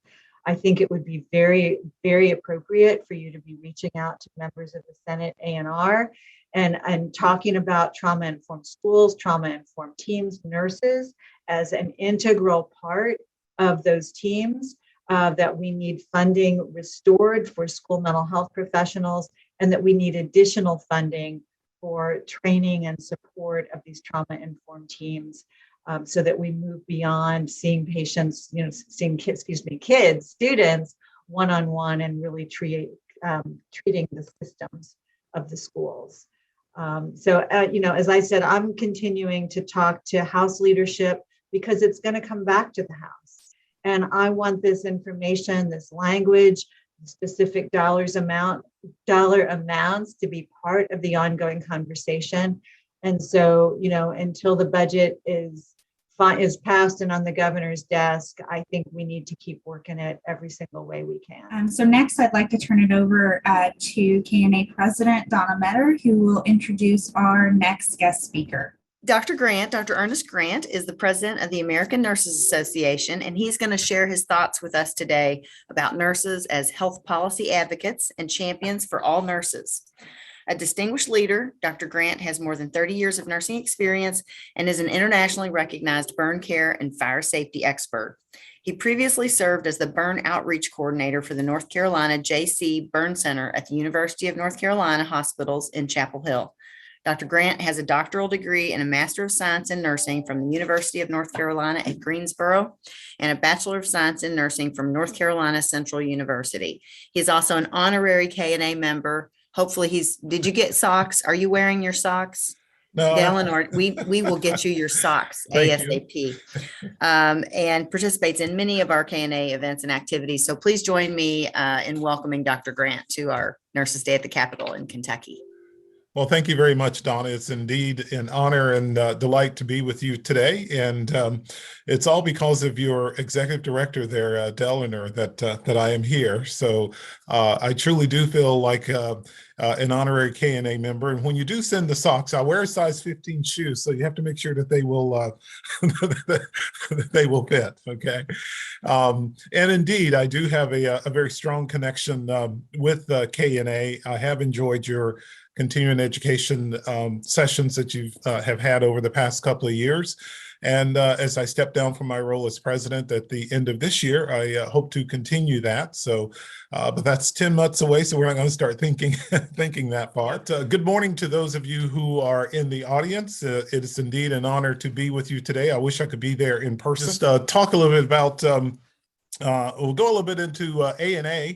Who we are and what we do, because I understand there's some students in the audience, and I never miss an opportunity to speak with the students and get them to understand why it is so important that you become active politically, from a policy perspective, and also from your own professional perspective as well. And then we'll proceed. So just a little bit about who we are at ANA. Sometimes you may hear the term the ANA Enterprise, and the enterprise is composed of these three organizations here: the American Nurses Association, the American Nurses Foundation, and the American Nurses Credentialing Center. And the three of these organizations, we all work together as a cohesive system to achieve the enterprise vision, advance our mission, and embody the enterprise values. So our vision is a healthy world through the power of nursing, and our mission is to lead the profession to shape the future of healthcare and nursing as well. ANA, I'm extremely proud to be the president of the ANA, which represents the nation's 4.3 million registered nurses. We are at the forefront of improving quality healthcare for all, and our core functions are advocacy and professional development. We have continued to see strong growth in our membership, and actually over the past 5 years, we have been noted as the #1 fastest growing large association among individual member organizations. And we can't do that, obviously, without the help of our 50 constituent and state nurses associations, such as KNA, and 39 organizational affiliates as well, that speaks as one strong voice for the profession. As you know, nurses, we are the largest member of the healthcare team. We're the ones who spend the most time with patients. And I'm proud to say that for the 20th, and I repeat that, 20th consecutive year in a row, the public has ranked nursing as the most trusted profession. This is an annual poll that the Gallup organization does, where they poll annual honesty and ethics. And for this year, by a very wide margin, nursing was ranked most highest. So, and as we all know, patients do rely on us as nurses to advocate for improved healthcare policy and also for care. And that is one of the main things that we do. You know, our world was upset a little over 2 years ago. And during these extraordinary times, one of the things that I'm proud to say that ANA was able to do was to step up and answer the need or the response that nurses was having. And so as we continue to fight the coronavirus, I encourage you to visit our COVID-19 Resource Center. There's some latest information pertinent to both nurses and the consumer, including frequently asked questions, nurses' stories, educational offerings, ANA advocacy efforts, and the latest vaccine resources, as well as a page honoring our fallen nurse heroes. And I would encourage you that if you know of a nurse who has succumbed to COVID, please go to that site and ensure that their name is listed there so that we can honor them for their heroic efforts that they did. Some of the other things that we've been doing as well is the American Nurses Foundation and ANA has launched a series of surveys to nurses at the start of the COVID-19 pandemic. And to date, we have had 7 surveys that's been conducted, 7 that were conducted in 2020, and all the data that was gathered as part of the Pulse of the Nation's nurses surveys were used to inform decisions about how best to support nurses during and after this public health crisis. Most recently, last March, the foundation released the results of a one-year COVID-19 impact survey, and it's the latest survey of over 22,000 nurses nationwide. And the survey covered pressing topics facing the nursing profession today, including mental health, vaccines, finances, personal protective equipment, and more. And so the data from that survey, though, it highlights that the majority of nurses still stand behind the science of the COVID-19 vaccine and support mandatory vaccinations for all employees. And we'll continue this work on into 2022 as well as this continues to go. Some of the other things to reflect about is that that we have garnered from those surveys is that while COVID-19 has proven to be a formidable opponent, we do have the tools in our arsenal to defeat it. And we also have an opportunity to reflect on lessons learned from this global pandemic. And by doing so, we can home in on the gaps and the needs that are required, that will require attention and action. And this will also foster a stronger recovery that will lead to a thriving future. And I'm talking about your future, particularly for the students that are there, as well as the next generation of nursing leaders also. But we're here today to talk about advocacy and leadership, and there's a heavy emphasis on the role of the nurse in healthcare policy. And I hope that we're able to really stimulate your appetite for becoming involved in that. As you know, ANA turned 125 years old last year, and we have a very rich history or legacy, if you will, when it comes to advocacy for more than 125 years. Those have ranged from women's suffrage to standards for education and practice, to supporting legislation for Medicare, to protecting the economic and general welfare, to shepherding the code of ethics with interpretive statements, to codifying our social policy statements, to creating a nursing credentialing agenda for the nation. ANA has been serving nurses, the public, and the profession. And again, just to point out on these pictures here, on your left is ANA past President Joe Elliott, shaking hands with then President Lyndon Johnson at the signing of the Public Health Service Act. And one of the things that I would point out is that in that Public Health Service Act is the Title VIII legislation. Some of the students may hear other nurses talking about us encouraging Congress to continue to fund Title VIII legislation. Well, that's where it first started, and that legislation helps towards funding for nursing education at all levels. So that's extremely important as to how we were instrumental in getting that piece of legislation passed. In the middle is past President Karen Daley with President Clinton in 2000 at the signing of the Needle Stick Safety and Prevention Act.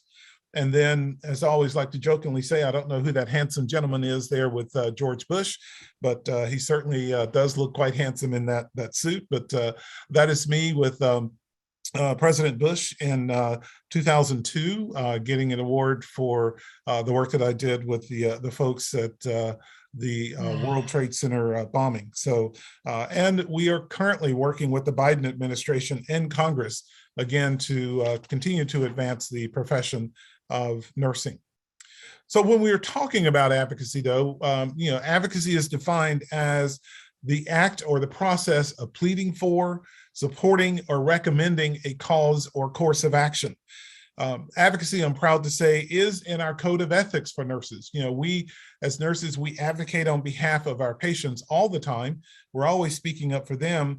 And ANA believes that advocacy is a pillar of nursing as well. As I said, we instinctively act on behalf of our patients, and in our workplace, and sometimes in our communities. But when it comes to legislative and political advocacy, that is no less important to advancing the profession and patient care. And so I'm hoping that by the end of my presentation today, you will recognize the importance of being able to speak up from a politically active perspective as well, because again, some of you have heard me say that we need to be at the table. If you're not at the table, you're on the menu.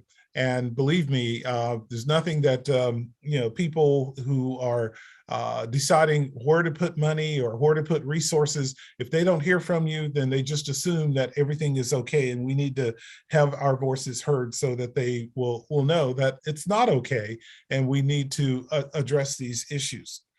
So some commitment to, again, when nurses talk, we know that Washington listens, and some of the commitment to advocating on behalf of frontline nurses. These are some of the things that ANA has done, just within the past couple of years. One, letters regarding aid packages and state resources, PPE and testing supplies, staffing, and the work of the administration and the coronavirus task force. I interact with the coronavirus task force at least twice a week, sometimes 3 times a week, and also working with the administration to try to help them to get the message correct out there for the public in regards to the pandemic and the virus, and the proper wearing of masks, the proper testing, and et cetera. We have sent joint letters to the administration requesting emergency funding and suggesting actions and strategies, again, to further combat COVID-19.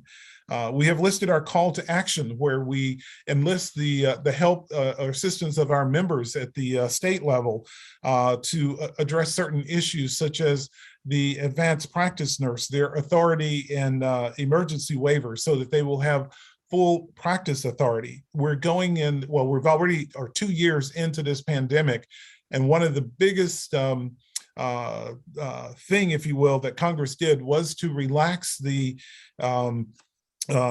standards through an emergency waiver that restricted the advanced practice nurses from from having full practice authority. One of the big contentions that a lot of people were afraid of was that, that things would run amok, that the APRNs would not, there'd be just a total disaster, and it was just the opposite. So we're going to use that 2 years worth of data to now push forward for full practice authority for all advanced practice nurses. I mean, if you're going to have an emergency, and if you would think that that's when disaster would strike, as is predicted by some of our physician colleagues and hospital authority colleagues as well, but nothing has happened so far in the 2+ years that this has been going. So to me, that gives overwhelming evidence that APRNs need to have full practice authority. We're also talking to them about the federal response to not only this pandemic, but disasters that have occurred within the pandemic, such as the tornadoes and hurricanes that have even came through your beautiful state there of Kentucky, but other disasters as well. The immediate use of the Defense Productive Act, which again ensured that we got the resources that we needed, that would entitle companies to begin to produce the important things that we need, rather than having them imported or getting things that are counterfeit, that put people's lives at risk as well. Advocating for hazard pay, we still continue to do that, especially for frontline nurses with all that they've been doing, and of course actions regarding addressing the nation's nursing shortage. And I'll get a little bit more into that in just a little bit, but we did, as you see here, on September 1st, I sent a letter to HHS Secretary Becerra asking him to, as well as to President Biden, that we need to, because of the prolonged COVID-19 action plan, we need to find a path out of this pandemic. And one of the things that we did was to ask Secretary Becerra to declare the nursing shortage a national crisis. This is something that we as nurses cannot solve on our own, but we advocated bringing both the federal government, public and private partnerships to begin to work on short and long-term goals to address the nursing shortage that is underway. I'm happy to say that we're still in conversations with the secretary. We're having a lot of sidebar conversations, but government is moving very, very slowly, but we at least have their attention, and we are having some conversation. So that is extremely important that does happen. On February 1st as well, ANA called on Congress and the administration to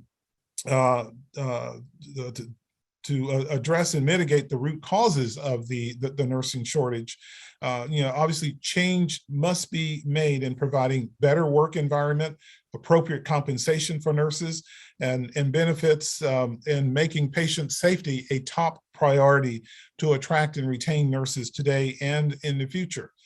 We've been doing listening sessions for nurses across the country as well, hearing about some of the working conditions that they are having to put up with, and of course passing that on to the Biden administration and members of Congress as well.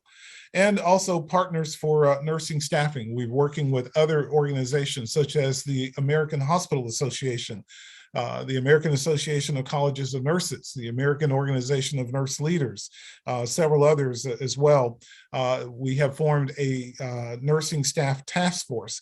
And with that, what we're doing is looking at and exploring recommendations that will inform and guide appropriate staffing across acute and critical care patient settings. And this workforce or task force will provide insight from internal and external stakeholders on the impact of staffing challenges on nurses, on their morale, the work environment, health, the wellness of the community that they serve in the healthcare system overall. And I'd like to give a shout out to Kentucky for what you're doing in this arena as well. The $100 million plan and phasing out of CAPAs is working very well as well. And so you guys are on the forefront, and we applaud you for the efforts that you are doing.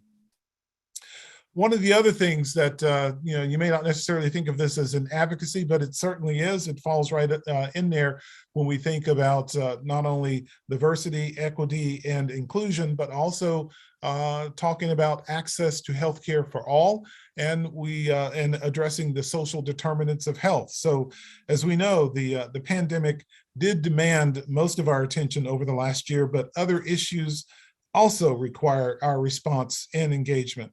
So the pandemic both exacerbated and shined a light on healthcare disparities and racism. And of course, we have done something about that. Diversity, equity, and inclusion, otherwise phased as DEI, are concepts that are typically looped together. But these concepts have taken center stage since the senseless murder of George Floyd in 2020. Healthcare and professions of nursing are facing a hard reckoning with that. And ANA is committed to tackling racism, and our code of ethics demand no less. So as nurses, we accept and care for people as they are. We meet them where they are. And as we know, racism is a longstanding public health crisis that impacts mental, spiritual, and physical health. And COVID-19 has only exacerbated this crisis and added to the stress in Black and other communities of color, which are experiencing a higher rate of infections and death. Some of the underlying factors are the disproportionate burdens of disease that are included in the social determinants of health, meaning that the social and the economic factors that contribute to poor access to health care and poor health status, including a high incidence of chronic disease such as diabetes and hypertension. I'm proud to say that in May of 2020, I shared testimony with the House Committee on Ways and Means on the disparate impact of COVID-19 on these communities. And we will continue to share recommendations specifically related to COVID-19 and to address the longstanding issues of racial disparities, such as the crisis of maternal mortality and basic access to healthcare, including mental health services as well. I'm also proud to say that during our 2020 membership assembly, ANA's highest governing body adopted a resolution on racial justice for communities of color, and it reaffirmed ANA's position against racism, discrimination, and healthcare disparities.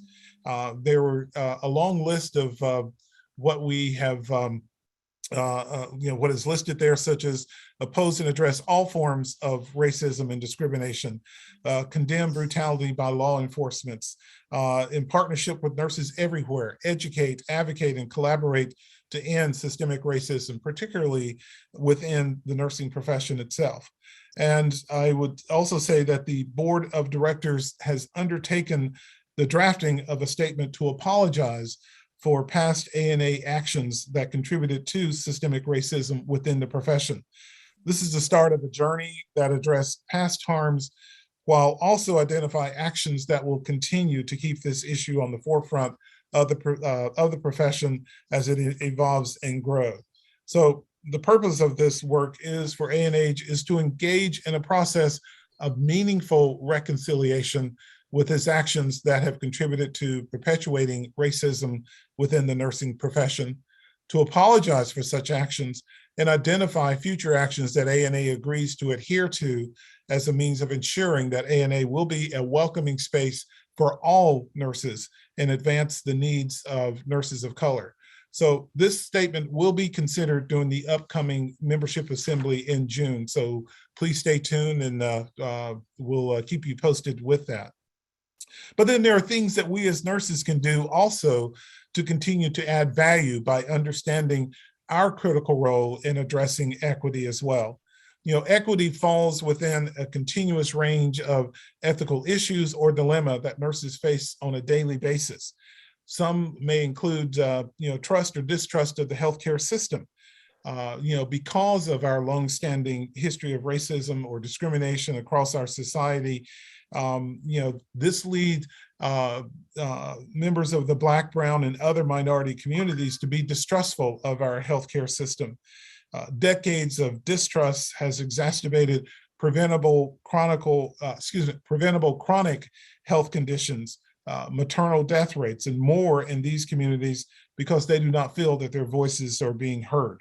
And we're seeing this play out today as well as COVID-19 continues, where the disproportionate impact in cases and deaths in the Black and Brown communities is disturbing. But we must put forth solutions now in order to begin to address the inequities that are happening. One of the other ones, access to healthcare in Black and minority communities. Again, we must recognize that socioeconomic challenges that create barriers to access, discrimination, poverty, food deserts, lack of access to quality healthcare and education, good jobs, hazardous environments, and begin to address them. So you may not think that this is nursing, but actually to me, this is nursing at its finest, because if we can begin to address these issues where they are happening, that means that individuals, by having better access to healthcare, by having clean water, clean air, more healthier environment, then we will not see these chronic illnesses that begin to take its toll on the healthcare system. So we as nurses must begin to tear down these walls of racism and other things that are impacting the social determinants of health so that we can begin to address that. One of the ways that the American Nurses Association, along with several other minority nursing organizations have done, is that we did create the National Commission to Address Racism in Nursing. We're taught to treat each patient with respect and dignity, regardless of their culture, their race, their religion, their ethnicity, their gender, their sexual orientation, their age, and other aspects of identity. And we open our professional doors to nurses from all backgrounds. So I'm happy to say that last fall, the ANA Board of Directors voted to convene a steering group to explore racism in nursing and created the National Action Plan to guide diversity, equity, and inclusion. So the National Commission to Address Racism in Nursing emerged.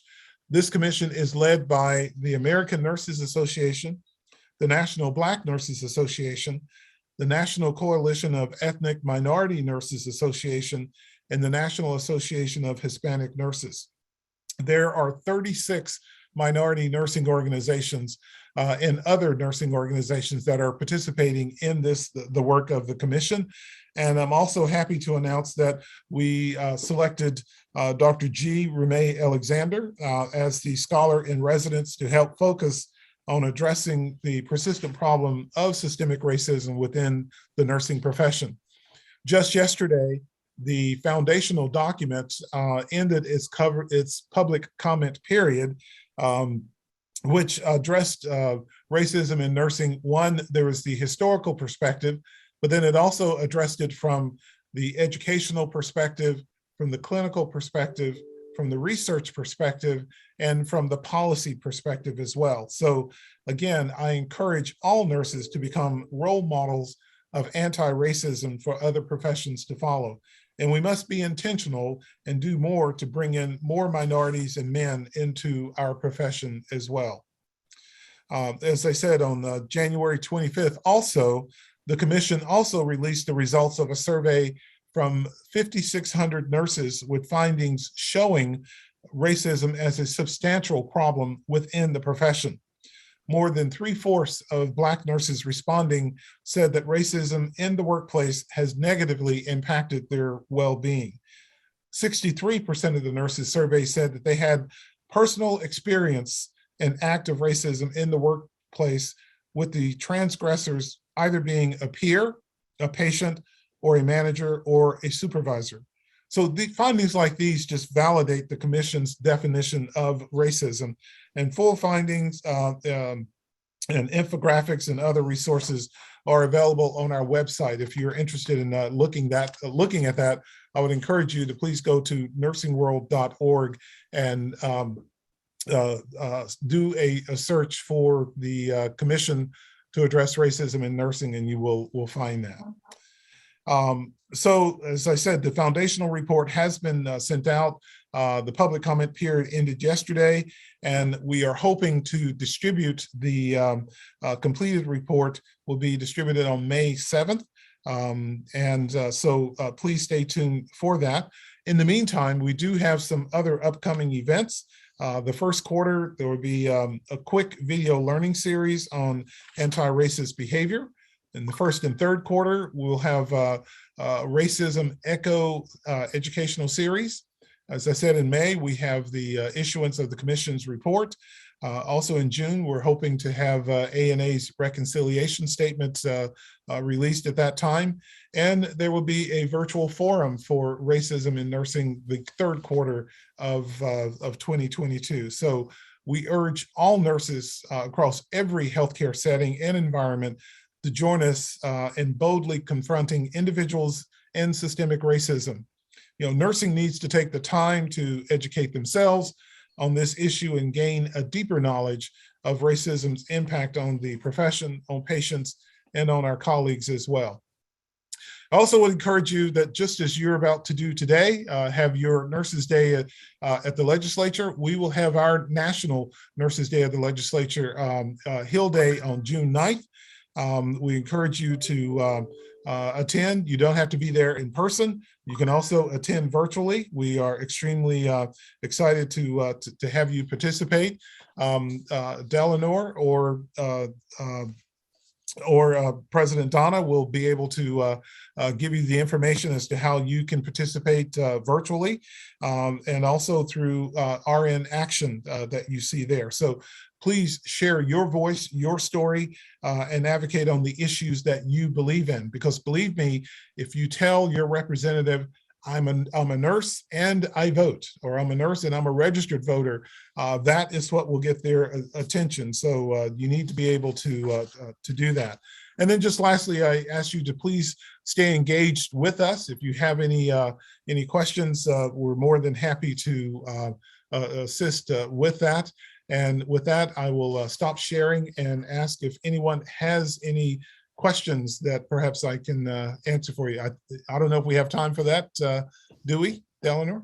We actually do not have time for I'm so questions, Dr. Grant. I'm so sorry. Well, I'm sorry too. I talked too long, but if someone does have a question, you could take it and send it to me, and I will be happy to to try to answer that for you. Well, thank you so much, Dr. Grant, for being with us. I know you have an incredibly busy schedule, so we really, really appreciate you taking the time. Several comments were made in my breakout room of people saying they'd already learned a lot this morning, and I'm sure that has just escalated quite a bit after hearing you speak. So now it's time to introduce focused individuals who can speak to the KNA priorities from a personal perspective. Each of these individuals will put the face on why KNA has selected each priority and why you as a Kentucky nurse should champion the priorities with your legislators. So I will turn it over to Brittany. Thank you. Thank you, Donna. It's my pleasure to introduce Dr. Sheila Melander, Associate Dean of MSN and DNP Faculty and Practice Affairs at the University of Kentucky College of Nursing, who will discuss the retirement of the CAPA-CS. Dr. Melander. Thank you, Brittany, and thank you for allowing me to speak on behalf of over 11,000 licensed APRNs in the state of Kentucky. We know there is a nursing crisis in Kentucky and across our nation. Two of our critical issues are workforce shortage and access to care, as we also heard Dr. Grant, our ANA president, say this morning. The passage of House Bill 354 and Senate Bill 78 are vital to address these serious issues that are facing our Commonwealth. In Kentucky, all APRNs are limited by collaborative prescribing agreements that are required to prescribe non-scheduled drugs for the first 4 years of practice, the CAPA-NS, and the CAPA-CS for prescribing controlled substances with no current time limit. The CAPAs have been shown to limit APRN potential in several ways. Some examples are prohibiting APRNs from seeing patients on insurance panels that do not include the collaborating physician, the inability to prescribe opioid addiction treatment if the collaborating physician is not a certified medication-assisted treatment or MAT provider, and obtaining a DEA license to be able to order essential supplies like insulin, vaccines, antibiotics, and oxygen without a CAPA-CS. Governor Beshear issued an executive order on March 30th, 2020, which created a change in the way APRNs could provide care within the state by lifting the restriction of the CAPAs. Dr. Julie Osage, Dr. Jessica Estes, and myself conducted a study in the summer and fall of 2021 to capture how this executive order affected access to care and quality of care. And here's what we found. 60% of study participants reported the ability to prescribe non-scheduled drugs as the biggest change to their practice. The second most common change was the ability to prescribe scheduled drugs at 45%. 30% reported being able to accept new patients as a change, while 14% were able to accept different insurances that they could not prior to the pandemic.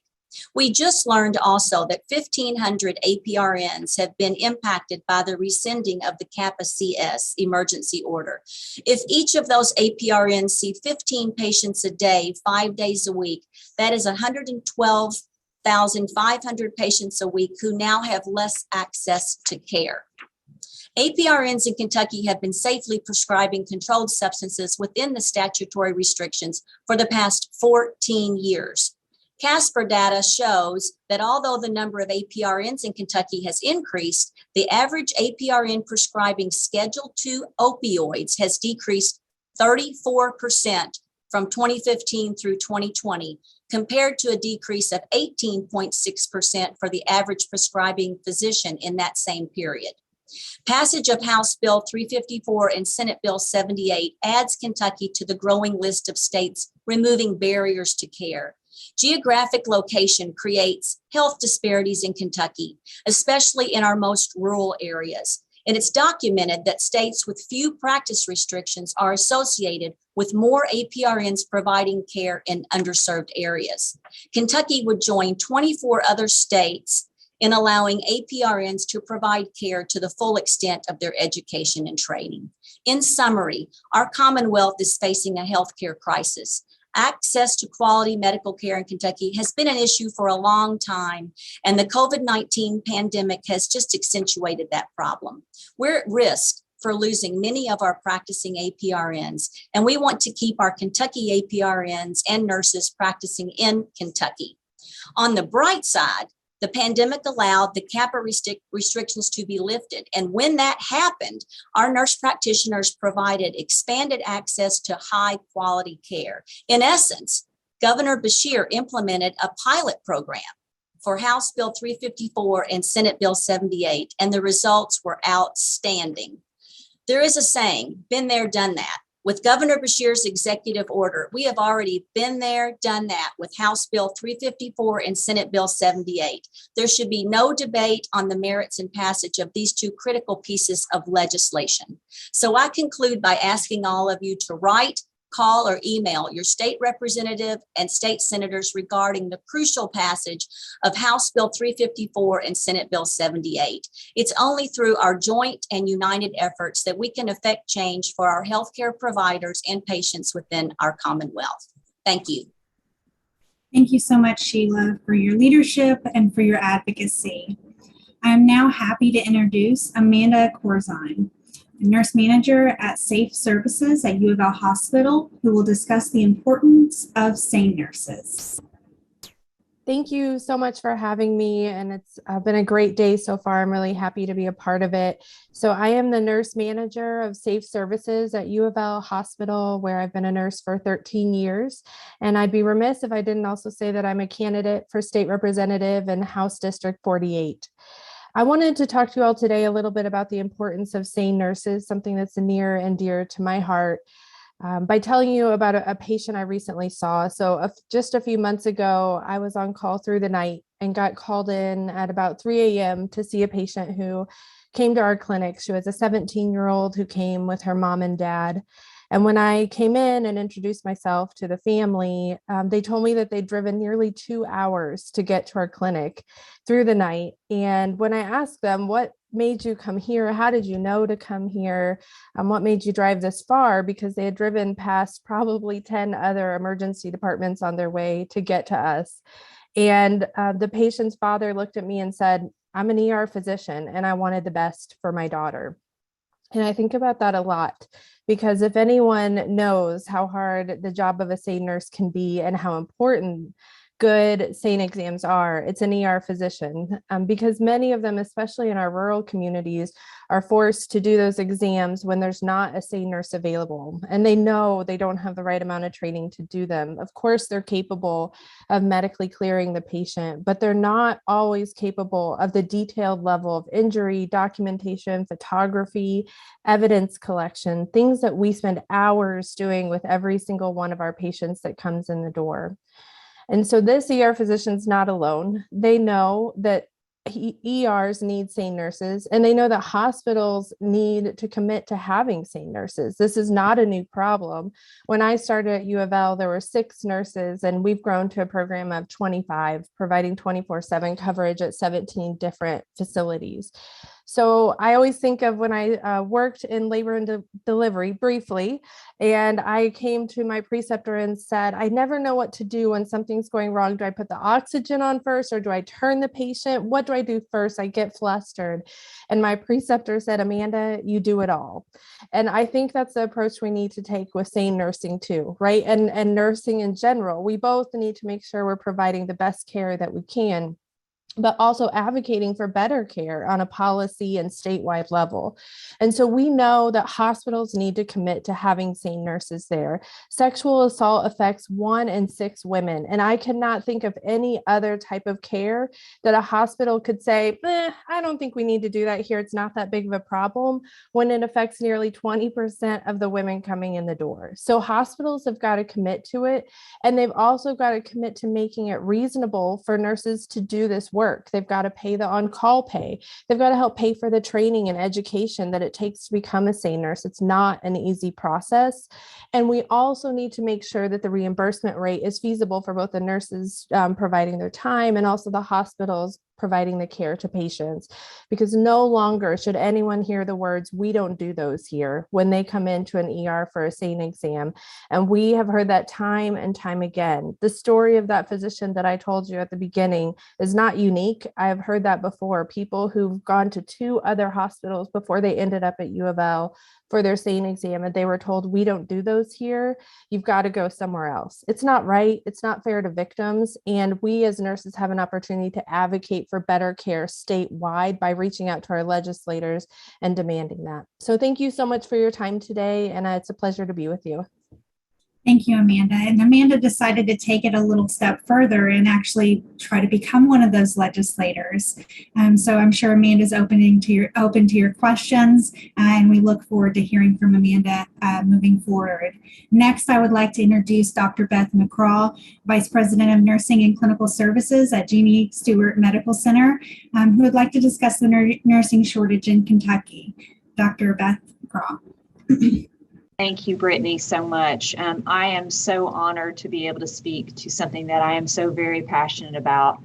I think we all are quite aware of our current situation, not only in Kentucky, but just nationwide. We are going through a nursing shortage crisis, and that is not only in hospitals, but that's in all areas. We are seeing this every day. And as Brittany said, I am the Vice President of Nursing and Clinical Services and Chief Nursing Officer. And I am at a rural, independent, nonprofit acute care hospital located in Hopkinsville, Kentucky. Currently, we have approximately 20% of our nursing staff. We have a vacancy. That is huge for any organization, but that is huge for rural hospitals especially. We have seen this nursing shortage coming for a very long time. Nursing shortages were identified as an impending global crisis as early as 2002 and was projected to spread across the United States between the years of 2016 and 2030. We all know that we were trying to keep up with what was coming. We knew we had an aging population that has higher morbidity and higher mortality. And it was only complicated by our nursing force that was continuing to age as well. We were not able to replace the nurses with new nurses and student nurses, as we would really need to do. So many of our nurses who are in that aging era where they are starting to look to retirement, that is coming up. But we have nurses, we all have nurses who have increasing family obligations, regardless of their time of their whether or not they're going to be retiring or not. We have also identified that there's just been an immense lack of nursing educators to help us try to backfill the nursing shortage that we have. This nursing shortage was only exacerbated by our COVID-19 pandemic. So many of our nurses are starting to leave the workforce earlier than they had planned to as retirement. So many people have been so burned out just because they have been so overwhelmed with this pandemic, both physically and mentally. We have to be supportive of our nursing colleagues. We all see it when you're out with our frontline nurses. And I hurt so bad when I see our frontline staff working so hard, 4 and 5 12-hour days in the hospital, only to come back the very next week and do the exact same thing. They need support. We need support. We personally work very closely with our area community colleges and universities, and we need to support our universities and our colleges with faculty retention, ways for recruitment, along with incentives for these schools of nursing for NCLEX pass rates and graduation rates. There must be incentives for nursing faculty and students to help pay off their student loans. Being a facility that is located on a state border, we also must find some way to incentivize our Kentucky nurses to stay local and work in their communities. You know, we are a very resilient bunch, and we can do a lot. I've always said that nurses are the best thinker out of the boxers that you will ever meet, but we need help to do that. We cannot do this alone. And so we must have support and resources from our state and our legislators to do that. And that is why this has become such a priority for us in KNA. And I just want to say how much I appreciate you all allowing me to speak to this very important topic, because we have to be able to keep our community healthy. And the first way to keep our community healthy is to be able to keep our nurses healthy. The best way to keep our nurses healthy is to get them some help. And we've got to be able to do that. Brittany, thank you so much for allowing me to speak today. Thank you, Beth. And I think one thing that the pandemic has kind of shed light on is, regardless if you're a staff nurse, if you're an administrator, if you're faculty, there's no discrimination. We kind of all understand and can empathize and sympathize with the nursing shortage. And it's our duty, our obligation to really dig down deep and advocate for these measures that can really help and make an impact. So thank you, Beth, for speaking on that. Pleasure to introduce Dr. Beverly Williams Coleman, a family nurse practitioner, associate professor at the Uofl School of Nursing, and team leader for KNA COVID mobile missions, who will discuss the pandemic. Thank you for having me. So my name is Beverly Williams Coleman. I'm a family nurse practitioner here in Louisville. And just on a personal level, how this pandemic has just taken a toll on not just me, but everyone in our community and the nurses, the providers, all of those. So having been vaccinated, been boosted, I did all the recommended things, staying masks, staying away from others, and just minimizing things, just so I could stay healthy and keep my family healthy. And not only that, continue to take care of the community by seeing patients. So I also provide testing for in conjunction with KNA, and also they're providing vaccines. In doing that, we came up with the protocol, Delaware and Public Health Department came up with a protocol to make sure that everyone was tested prior to getting providing testing so that we didn't infect the community. But with that being said, I was okay with that. However, on that day we started this protocol, I found out that I was positive. I didn't feel bad physically. However, I did feel bad emotionally, because not only did I think, oh no, who have I come in contact with that I could have given it to, but now I have to leave my colleagues here. And we were at a very large testing site that we typically see 200 to 300 people on any given day when we're there. So I had to leave those colleagues and say, gosh, guys, I can't help you, which that's what we do. We help, we jump in, we help. However, there were other capable team leaders there. And all I did was make a phone call. I said, Delaware, I hate to tell you this, but I've got to leave, and here's why. And she said, I understand, I'm on my way. So with that being said, I just felt like I had let down a whole bunch of people, not just, the immediate family who I may have exposed, but to other people I may have exposed unknowingly, and thinking I had done all I could do. So has this taken a toll on all of us physically, mentally, emotionally? Absolutely. Did I feel bad? Still did not feel bad physically, which I'm so grateful for. So just for those who haven't had their vaccines, who haven't had their boosters, in my opinion, it would be vital for you to get those, because I wholeheartedly believe that I probably would not have fared as well had I not had taken all the precautions. But with that being said, I did my quarantine. I did a test of cure because, again, I just did not want to unknowingly come in contact. I didn't even know how long I had had it, to make sure that, I did all I could do, and then continue to move forward. And then after my quarantine was up and I tested negative, I emailed Delaware and said, okay, I'm out. I'm not positive any longer. What's on the agenda? What's next? So are we tired? Absolutely. Do we get our needed rest and jump back out there? Well, we rest some.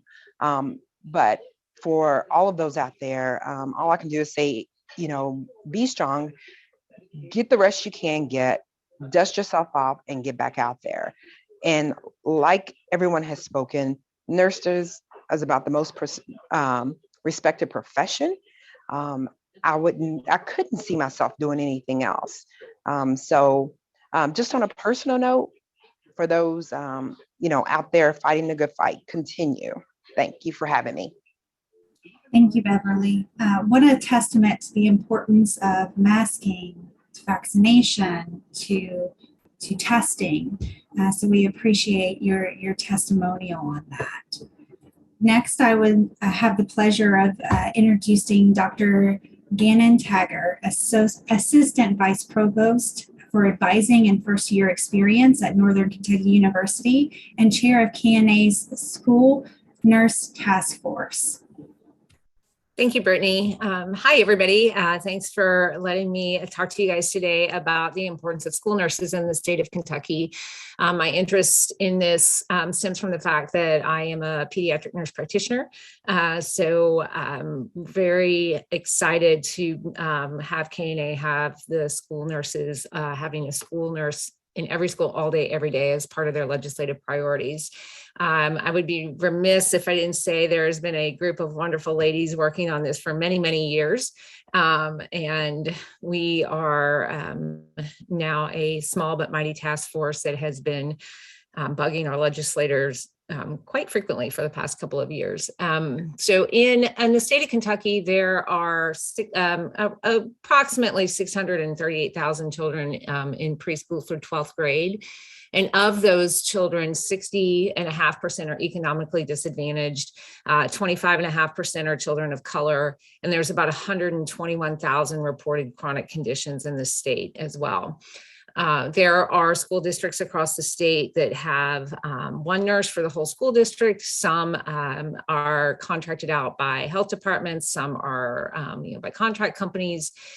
So multiple different ways that the districts that have nurses provide the nursing services, but there are also 29 districts in the state of Kentucky that report having no school nursing services at all. So why are school nurses important?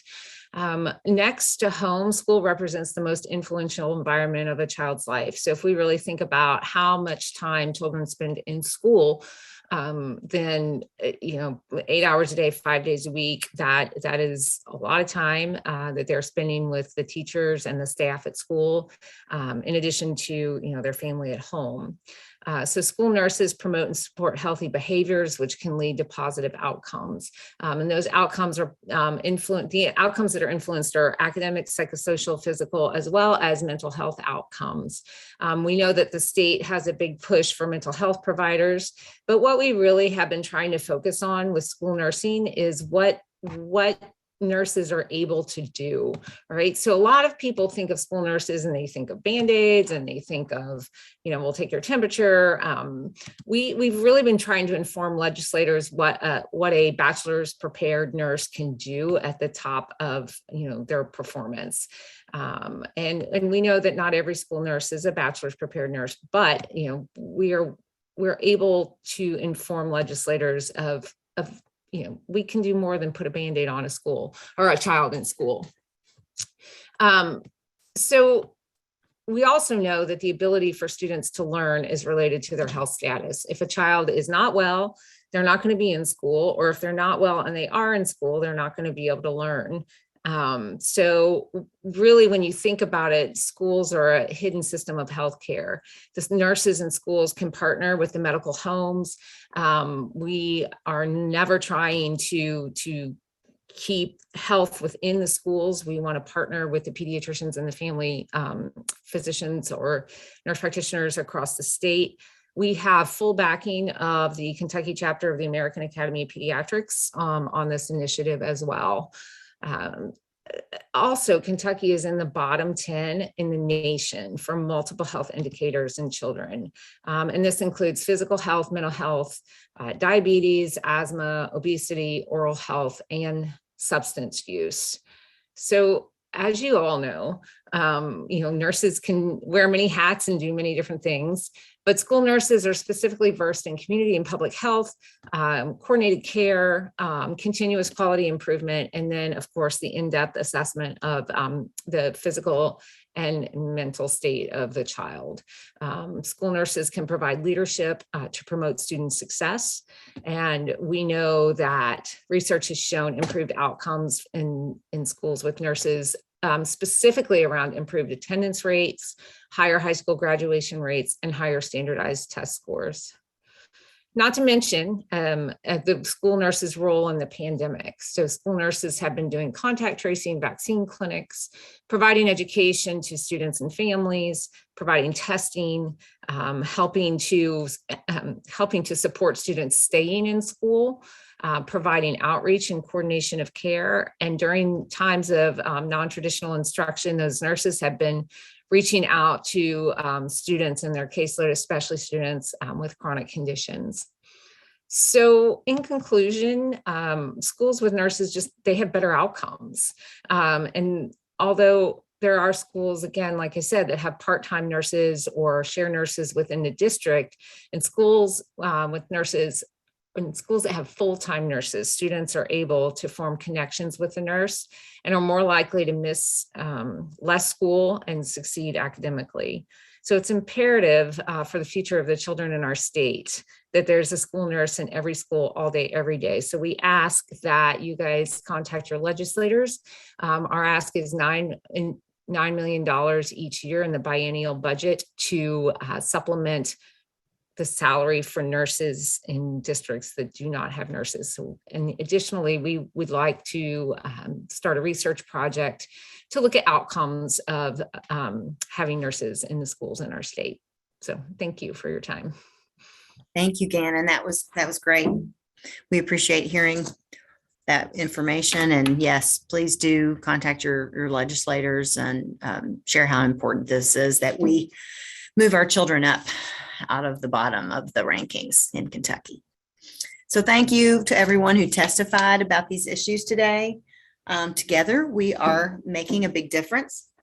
I'm happy now to introduce several of our KNA affiliate members and invite your organization to visit, if you're not an affiliate with us already, to visit our website and learn about the benefits of this type of relationship with KNA. Through this program, it's become clear that nurses together can achieve greatness. Specialty nursing groups, different nursing programs, and KNA can achieve greatness as a goal for our profession. With the mission to support every nurse in the state, KNA has opened the door to all nursing groups, schools, etc., to join us in the effort to seize our power and responsibility to enhance the profession. In 2019, KNA launched an initiative to be the nucleus and communication hub of the greatness to come. So far, KNA has accepted 14 organizations, schools, and others to sit at a round table to share and support each other. It's through the trust, wisdom, and support of this group that the plan to address the nursing shortage germinated. We are seeking others who want the support of other nursing professionals and the power to succeed to join us. Imagine the power of 89,000. With that bright orb in your mind, I'd like to introduce Audria Denker, the first of our affiliate programs, to speak to us today. So Audria, I'll hand it over to you. So in March of 2020, nursing school as we knew it changed dramatically. Over a weekend, most of the schools in the state of Kentucky, nursing programs, we had to go from in-classroom lectures and hands-on experience to a total virtual environment. So unprecedented times call for new ways of thinking. And in this most vulnerable of times, our student nurses have the opportunity to truly serve while learning invaluable lessons. At Galen, as the largest educator of nurses in the state, we acknowledge this responsibility early in the pandemic to offer assistance wherever needed. One of our very first initiatives was working with the KNA to provide hand sanitizers to as many people as possible. Galen, we purchased bottles and we helped the KNA fill the bottles of hand sanitizer from the local distilleries. In 2020, we also, as a joint effort with the Louisville Metro Council, Galen, and also Pearl Medical, we helped set up free drive-through testing services. All of our Galen students and faculty received training from the Metro Health Department, and then we started deploying students to all these different locations. In early 2020, another opportunity with the KNA arose and the Louisville Health Department Our students experienced firsthand the effects of the pandemic by providing vaccinations at the Broadbent Arena Mass Vaccination Center. The students journaled about their experiences, and many were deeply touched by the stories, sentiments, and appreciation from the vaccine recipients. I would just like to read one journal entry. I felt very honored to be one of the many volunteers that took the steps in mass vaccinating the city. I felt such a sense of pride knowing that there were so many people who chose to come together to better the city in the name of science and humanity. Watching the staff get patients in and out with such ease was a spectacle to see. It was very apparent that we all shared a common goal and were excited for everyone to take the next steps to a better Louisville. Additionally, we reached out to healthcare facilities across the state, and we found there was a need for healthcare workforce everywhere. Dr. Brittany Welch facilitated getting our students to these most vulnerable areas. One example is we took students to St. Clair Medical Center in Moorhead, and for approximately 3 weeks helped care for the patients in that facility when they were very short-staffed. Also, most recently, Pearl Diagnostic Laboratories, in partnership with Galen, we opened a new COVID-19 testing center in downtown Louisville. It opened on January 24th. And this testing center, open Monday through Friday from 8 to 3, will offer testing options, including the nasal, oral, and the saliva direct testing for COVID. This partnership between Galen and Pearl was facilitated through an agreement to jointly fight the effects of COVID. In summary, with the help of the KNA, Galen students and clinical faculty have spent over 10,500 hours volunteering and assisting with COVID mitigation efforts. This effort does include that the delivery of the over 100,000 vaccines at Broadbent Arena, in partnership with the Kentucky Nurses Association, completing thousands of COVID tests across the city and vaccinating underserved populations, as well as our work with Pearl Medical Center to provide COVID testing in all of our communities. Galen College of Nursing was named Team Kentucky All-Stars during Andy Governor Beshear's September 2021 address for its support of healthcare facilities and the need to fight against the COVID surge. To quote the governor, "This will make a huge difference in our fight against COVID, while also offering these students real life training. Thank you. What you and these students are doing is the true spirit of Team Kentucky. We are grateful for your bravery and dedication to caring for our people, supporting our healthcare teams, and furthering the education in a critical field." So with that, I'd just like to thank the KNA for facilitating this time together. I think it's very important that we learn from one another, and I appreciate the affiliation and the partnership that we've had with the organization. It really does mean a lot to our students, and especially during the time of the pandemic, we were able to use the students to help fight the effects of COVID. Thank you. Now I'd like to introduce our next speaker, Dr. Michelle Pendleton, who is the president of the Kentucky Organization of Nurse Leaders. She also serves as the director as the Center for Academic and Scholarly Affairs for the Norton Healthcare Institute for Education and Development. KONL was our first organization to embrace this concept of nurse special groups aligning to support the nursing profession. So I will turn over the speaker then to Dr. Michelle Pendleton with KONL.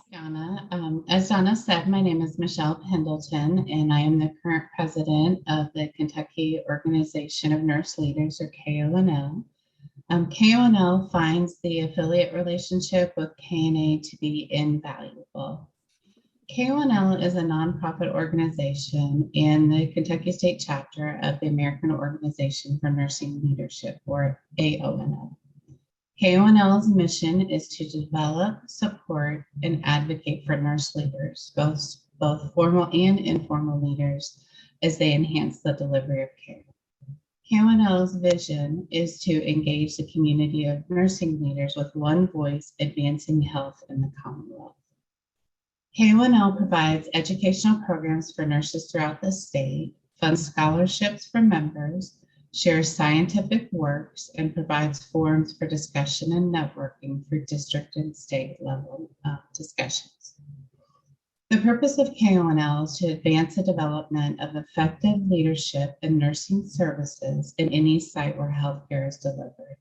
We look to foster the development of nurses, promote the value of nursing, improve and value engagement of membership, provide leadership that enhances the nursing profession, and promote a culture of safety and quality in healthcare. KONL is divided into 4 districts: Bluegrass, Cumberland, Ohio Valley, and Twin Lakes. Districts are equally represented in statewide decisions, and forums are provided at both the district and state level for members to become involved and to share their views. KONL's priorities last year and this year have been working with the state nursing leaders regarding staff retention, shortages, and continuing quality patient care. KONL helped to identify problems and developed a shared proposal for solutions, including access to nursing schools and transitions to nursing practice. In 2022, KONL is planning 2 outstanding conferences. The first one is going to be in the spring in May, and that's going to be in conjunction with KNA. And we're going to discuss the brand image of nursing, and Judy Gotzi is going to be our keynote speaker for that. In addition to that, we're going to have a panel, a statewide panel discussion of nursing issues and the nursing brand. In the fall of 2022, our keynote speaker is going to be Dr. Bernadette Melnick, and she is speaking on finding joy in enhancing well-being for character-building times, evidence-based practice that work.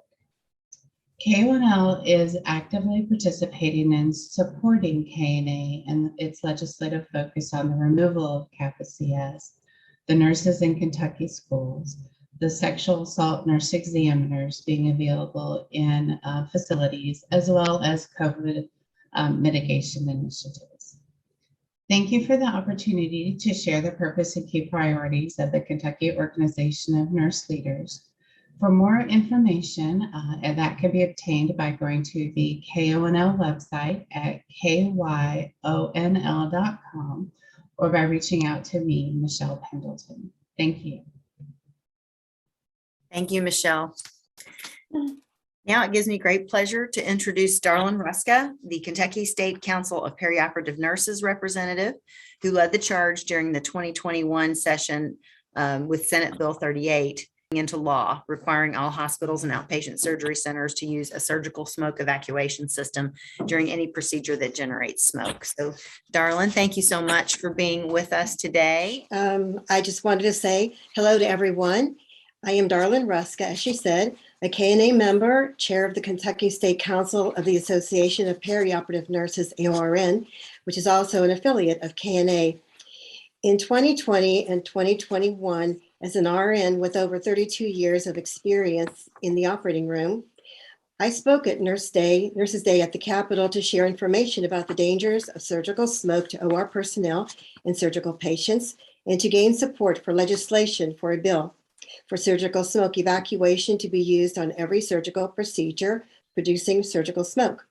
This year, I'm happy to announce Senate bill passed the Senate unanimously, the House of Representatives by an overwhelming vote of 91-2, and was signed into law in March of 2021 by Governor Beshear. That law, as of January 1st, is now protecting surgical nurses, surgical healthcare workers, and patients from the hazardous effects of inhaling surgical smoke. Kentucky reached a giant milestone last March by becoming only the 3rd state in the country to have a surgical smoke evacuation law, and that placed Kentucky in the esteemed position of being a healthcare leader that cares about the welfare of its surgical workers and patients. This law was made possible by the collaborative efforts of AORN and KNA working together, along with the strong leadership skills of Senator Julie Rocky Adams. AORN furnished the foundation for my advocacy of protecting surgical healthcare workers from surgical smoke, and then by sharing the convincing facts of the hazards of smoke with KNA, Their support was earned to make it a legislative priority. As the KNA affiliate, I was amazed at all the ways KNA was able to help in the legislative effort and the phenomenal amount of support they gave once smoke evacuation was made a legislative priority. KNA offered many ways to share information and gain support for the Senate bill, including KNA sponsored the town hall meetings with legislators and candidates, an invitation to speak on Nurses Day at the Capitol, reaching hundreds of attendees, sharing information at regularly scheduled affiliate meetings, and then having the very knowledgeable and experienced lobbyist, Dr. Sheila Schuster, to lobby for us was invaluable. The tireless efforts of AORN and KNA, the support of the affiliates of KNA, the outstanding skills and passion of KNA's lobbyists, and the champion advocating efforts of Senator Adams all played significant roles in the positive legislative process and success of Senate Bill 38 moving on to become law. This experience showcases the value of being an affiliate member of KNA and how collaborative efforts can affect outcomes in a positive manner. Many thanks to Delano Manson, Chief Executive Officer of KNA, and Chair and President Donna Meter for this opportunity to speak on behalf of the Kentucky Perioperative Nurses, and to thank each of you for your part in helping to make Kentucky's operating rooms surgical smoke-free. Thank you. Thank you so much, Darlene. That was great information. And it's always really exciting when we get to the top of the list where we should be, and when we really are seen as a leader. So we really appreciate you bringing that to the forefront. And it was great to have a success with that bill. Turn it over to Dr. Samantha Port. Samantha is I believe, the president of the Kentucky Perinatal Association, and she also serves as the magnet program manager at Baptist Health Hardin. So Samantha, it's good to see you again. And if you want to go ahead and tell us about what's going on with Kentucky Perinatal Association. Sure, thanks, Donna. I think the CV you have might be a little outdated, but that's okay. I am past president of Kentucky Perinatal Association, but still serve actively on the board. My current full-time employment is Director of Quality and Risk at Springview Hospital in Lebanon, Kentucky. I've been here almost 8 years. So Kentucky Perinatal Association was founded in 1998 and it's a multidisciplinary team that includes representatives from across the Commonwealth. We have neonatologists, obstetricians, social workers, but by far the majority of the members of KPA are nurses. We have had 34 years of consecutive perinatal conferences, education conferences. Those always occur the first week in June annually. Our current focus, and the focus that we have had for years, is neonatal abstinence syndrome. Some people call it NAS or NAS.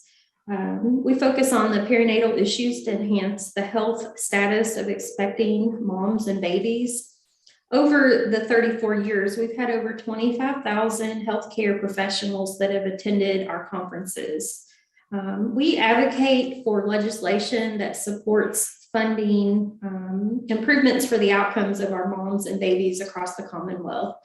NAS, or neonatal abstinence syndrome, affects 22 of every 1,000 live births in the state of Kentucky. And research supports that when we partner with moms early in their pregnancy, it improves the long-term outcomes and keeping the mom and baby diet together long-term. For example, a few years ago, we saw multiple articles in several newspapers and even on social media that supported the incarcerations of mothers that were abusing substances. KPA and all the other perinatal associations took a strong stance against that, because we know that when we partner with mothers, rather than incarcerating them and separating them from their babies, that has more long-term negative outcomes than if we get our moms enrolled in a program like a Subutex program and do all we can to keep them together. So, incarceration and separation goes against what the research shows improves those outcomes. We're also very passionate about education.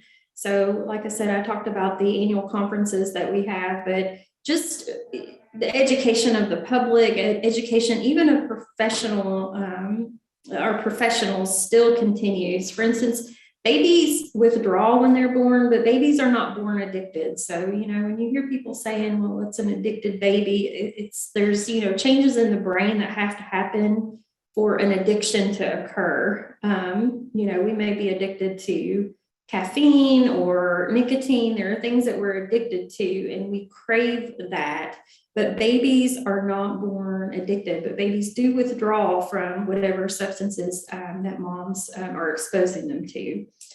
So we also in 2018 supported the Preemie Reauthorization Act, which it's really all about funding, the lack of funding to improve moms and babies. So that partnership also, the Preemie Reauthorization Act was passed and funding was allocated for our moms and babies across the Commonwealth. So I appreciate the time just to talk about KPA today, and just know that there are professional organizations for every nursing specialty. And that's where we have to get involved at not just the state level, but at your specialty level also. So we appreciate the partnership with KNA and KHA to advocate for the most vulnerable population across the state. Next, I would like to introduce Dr. Janie Heath, who is the Dean of the UK College of Nursing. So Dr. Heath. Thank you, Donna. I'm so happy to be one of KNA's affiliate partners. And as I like to say, in the big blue nursing nation, we are on it. Give us a challenge, give us the mission, and we will deliver, especially when it comes to addressing the future of nursing and the future of nursing education. I'm really grateful for all the colleagues that we have in our state that know as academic nurse leaders, we must, and we are continuing to step up to advocate that this is our time. It's way past due for us to advocate investing in nursing education is of utmost priority. This is not a Band-Aid solution. Our workforce is hemorrhaging, as all of you know. Our healthcare systems will shut down if we do not continue our efforts to get with it and advocate every place we can to put nursing first and put dollars behind it.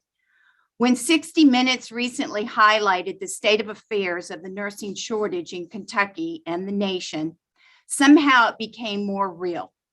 Although the segment focused just last week on our colleagues in Louisville, their story of the physical, mental, and emotional exhaustion of the pandemic is every Kentucky nurse's story and every Kentucky nurse's worry, including nursing faculty.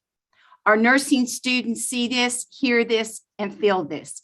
Yet at the University of Kentucky, we have been so fortunate to be successful in maintaining strong nursing enrollment and progression, leading to amazing outcomes, including graduation rates and NCLEX outcomes during incredibly challenging times with the pandemic, and the toll it has taken on the mental health and wellness of our students, faculty, and staff, yet we still perform. Many of you here know our Kentucky Nurses Association research revealed we are currently operating up to 20% short of the nursing volume that is needed. And by 2024, experts predict that Kentucky will need an additional 16,000 nurses. And by 2026, the country will need an additional 300,000 nurses. What you may not know is, and this is hot off the press, according to the Department of Health and Human Services, Kentucky is tied third in the country with the highest percentage of nursing staffing shortages. Vermont ranks at the top, followed by South Carolina, and then Kentucky and Wisconsin are tied at 25%. And this is just for hospital nurses. We have to commit to finding solutions for all the challenges we face in Kentucky. So grateful to serve on the Governor's Advisory Committee to advance Kentucky nursing. Good work is being done throughout the state because of this advisory committee. Many Kentucky academic nurse leaders, deans and directors, and other affiliate partners that we know very well are addressing the solutions that will be brought forward, recommendations to the governor.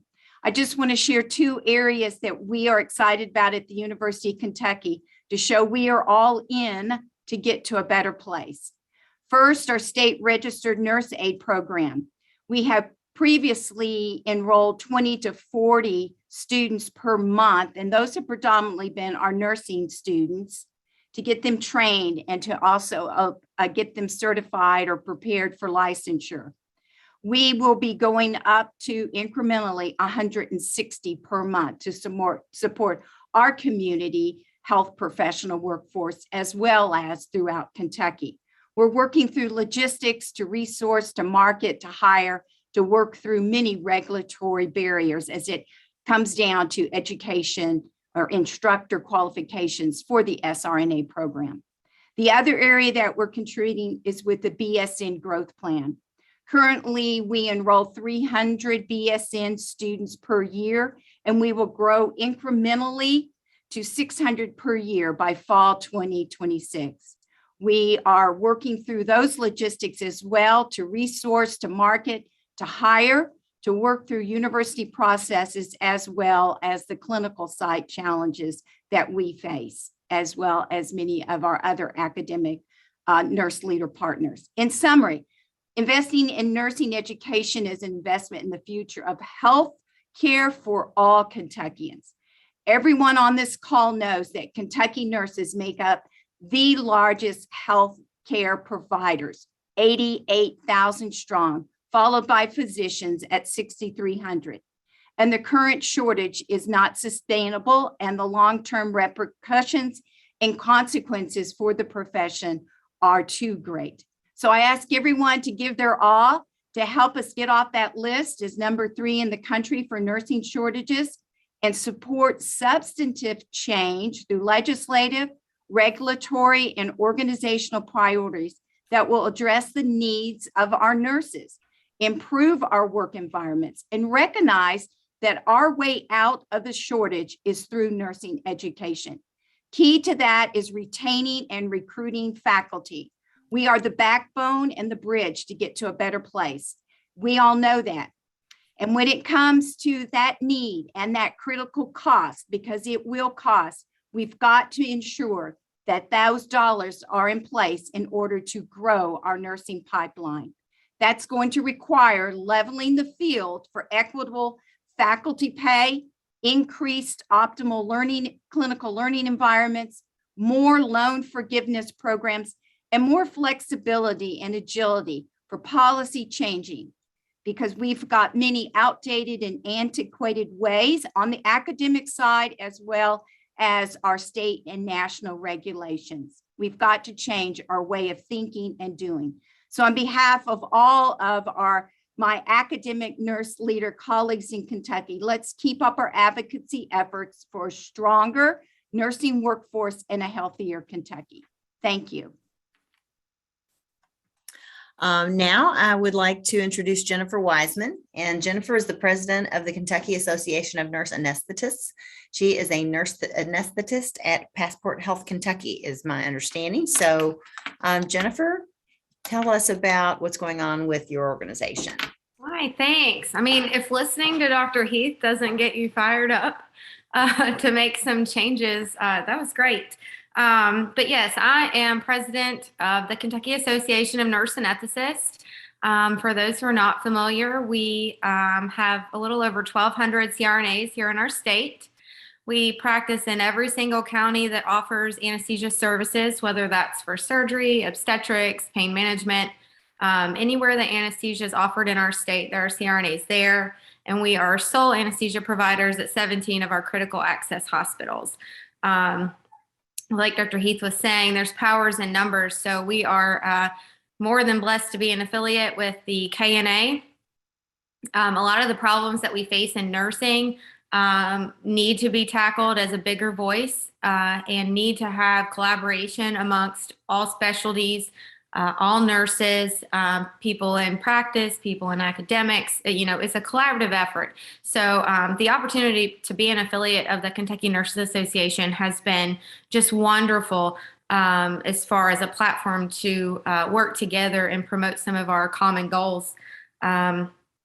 Going back to the numbers, like she said, we are 2/3 of Kentucky Medicaid anesthesia providers. And I know that we greatly outnumber everyone else as healthcare providers in the state, but CRNAs alone more than double any other anesthesia provider in the state as well. So once you realize that you can work together and promote some of the same initiatives as a large group, we really can make good change. So thanks, Delano and Donna, for getting all this together today. It's been wonderful watching everybody learn about advocacy and talk about what's important to us right now. The Kentucky Association of Nurse Anesthetists has proudly signed on to the initiative to remove CAPA-CS as well. And we're happy to be here.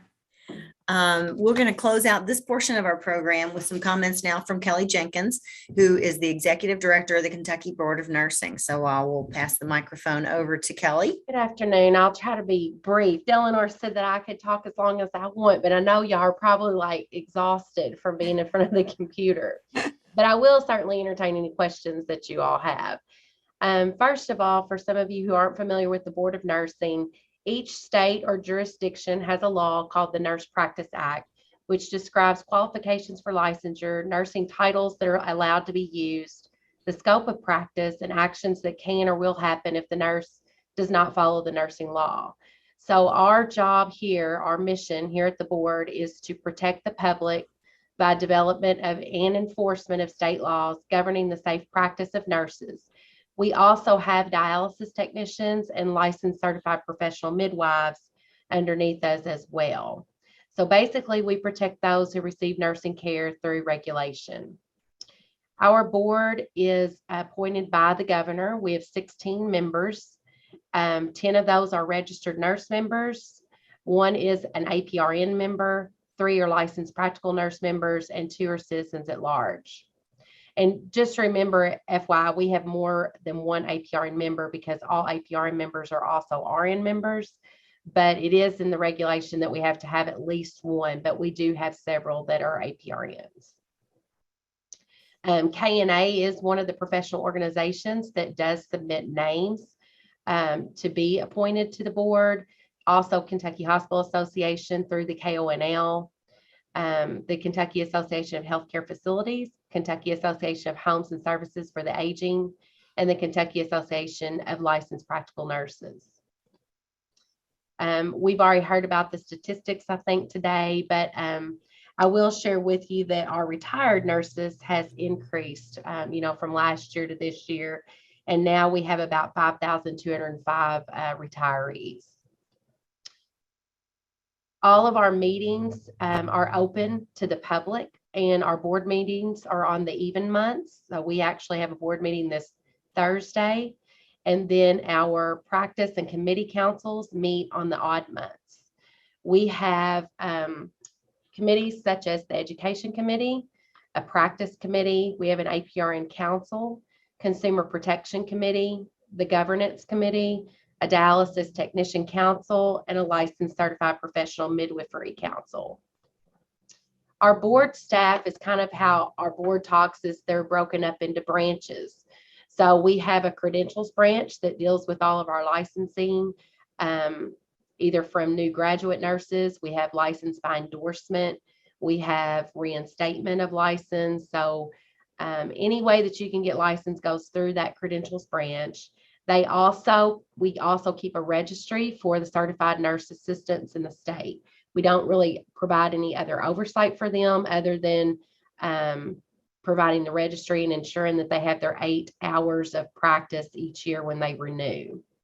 We have a professional support branch, which includes our consultants. They answer questions, phone calls, emails about various practice related issues. They also are part of the education branch, which goes out and does site visits at our programs of nursing. We have an investigative branch.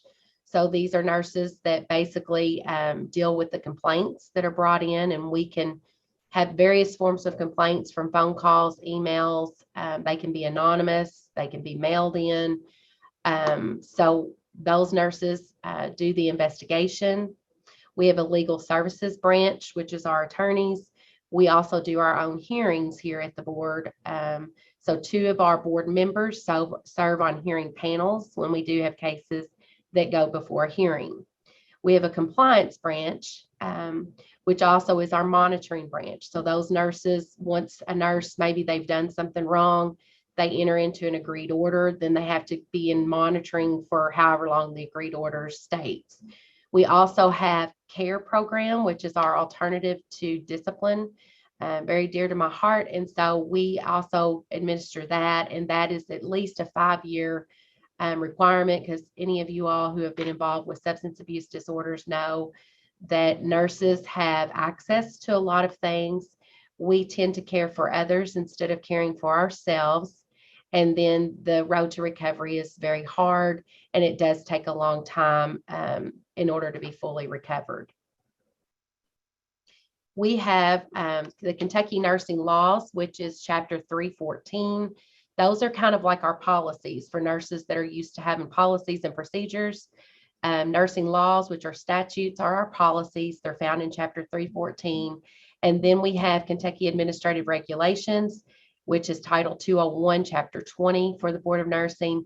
And those are like our procedures. And we also have Kentucky advisory opinion statements. Those were developed in 1983. We began publishing those because we would get various questions on the same actual practice issues. So we decided to start entering statements issued as guideposts to licensees who wish to engage in safe nursing practice. So it is only an opinion, and so it does not have the force and effect of law. And I will say that we also have a nurse incentive scholarship fund. $5 of your licensure renewal fee goes to that. They have to be Kentucky residents attending approved pre-licensure graduate programs, and the typical award is $3,000 a year. We're hoping by the governor's order and the committee that we will get some more funding. I'm not sure how that scholarship that they've made propose will be awarded. We also, right now, we are trying to change our regulation regarding our renewal applications.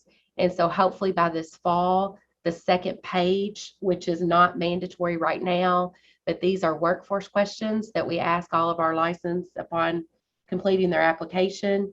And hopefully the workforce questions will become mandatory. So we will have a lot more robust data to be able to share with constituents about where we are with retirees, those expecting to retire within the next, so many years.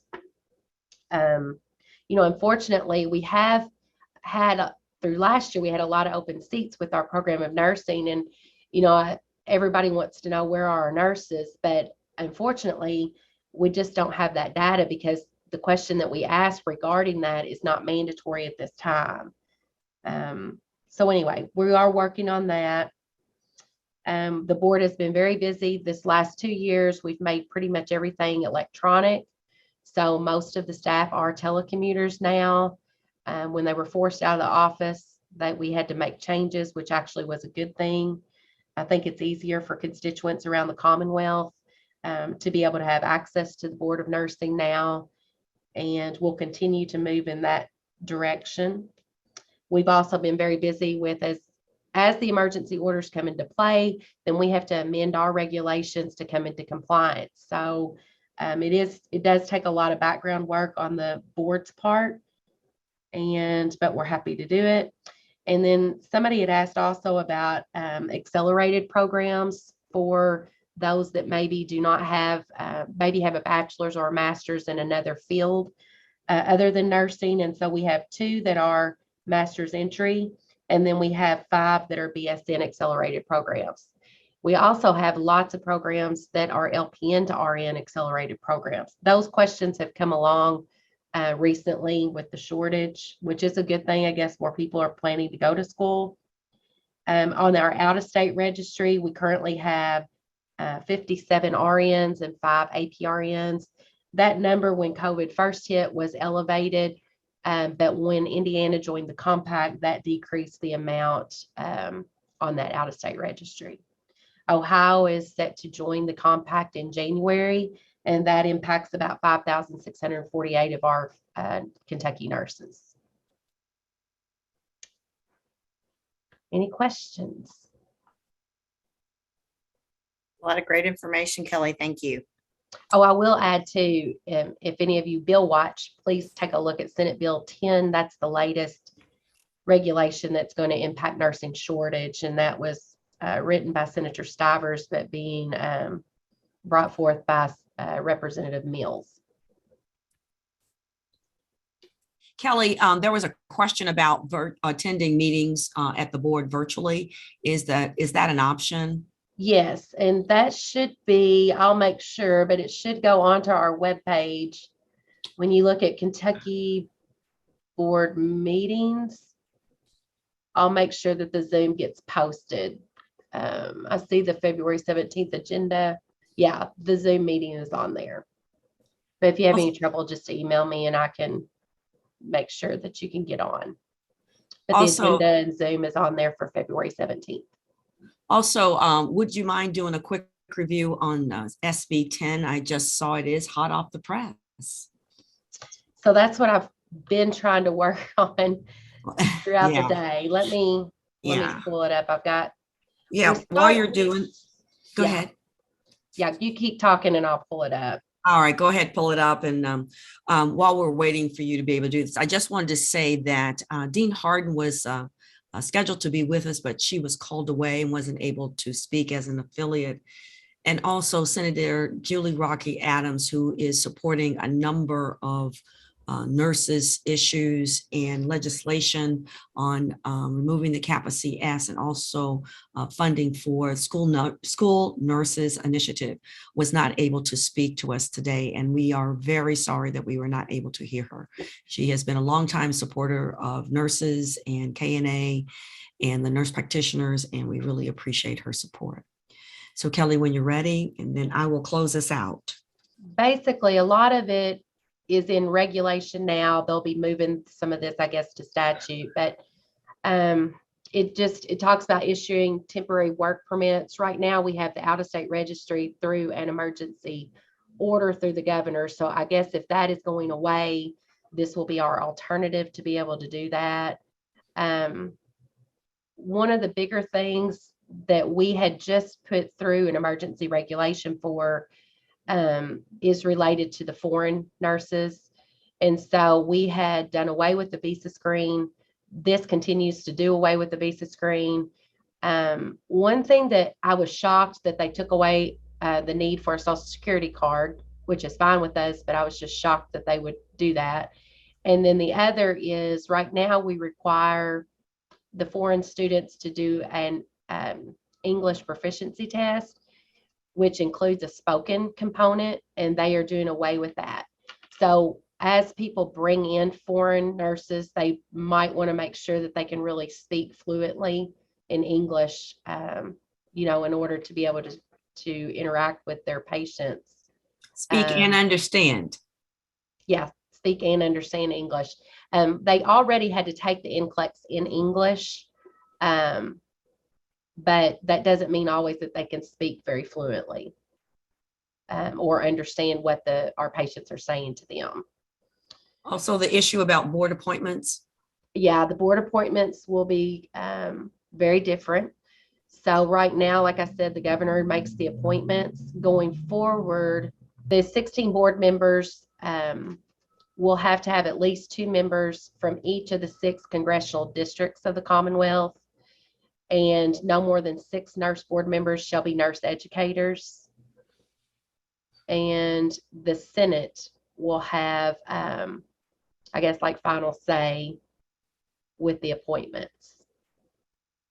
And then for programs of nursing, if a school has at least 80% average rate of successful completion of the NCLEX during the previous 5 years, then they will be able to increase their enrollment, however they want And then it talks about also clinical instructors in the educational level.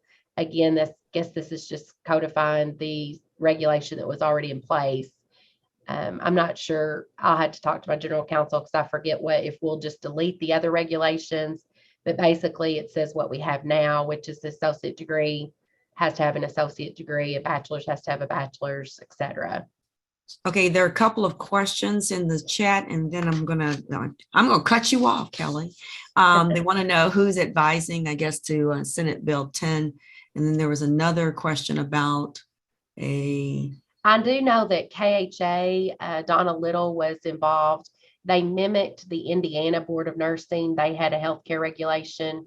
So I'm not sure who else has been advising Stivers on that bill. Well, he didn't ask us. I just want to go on record. Okay. No, he didn't ask us.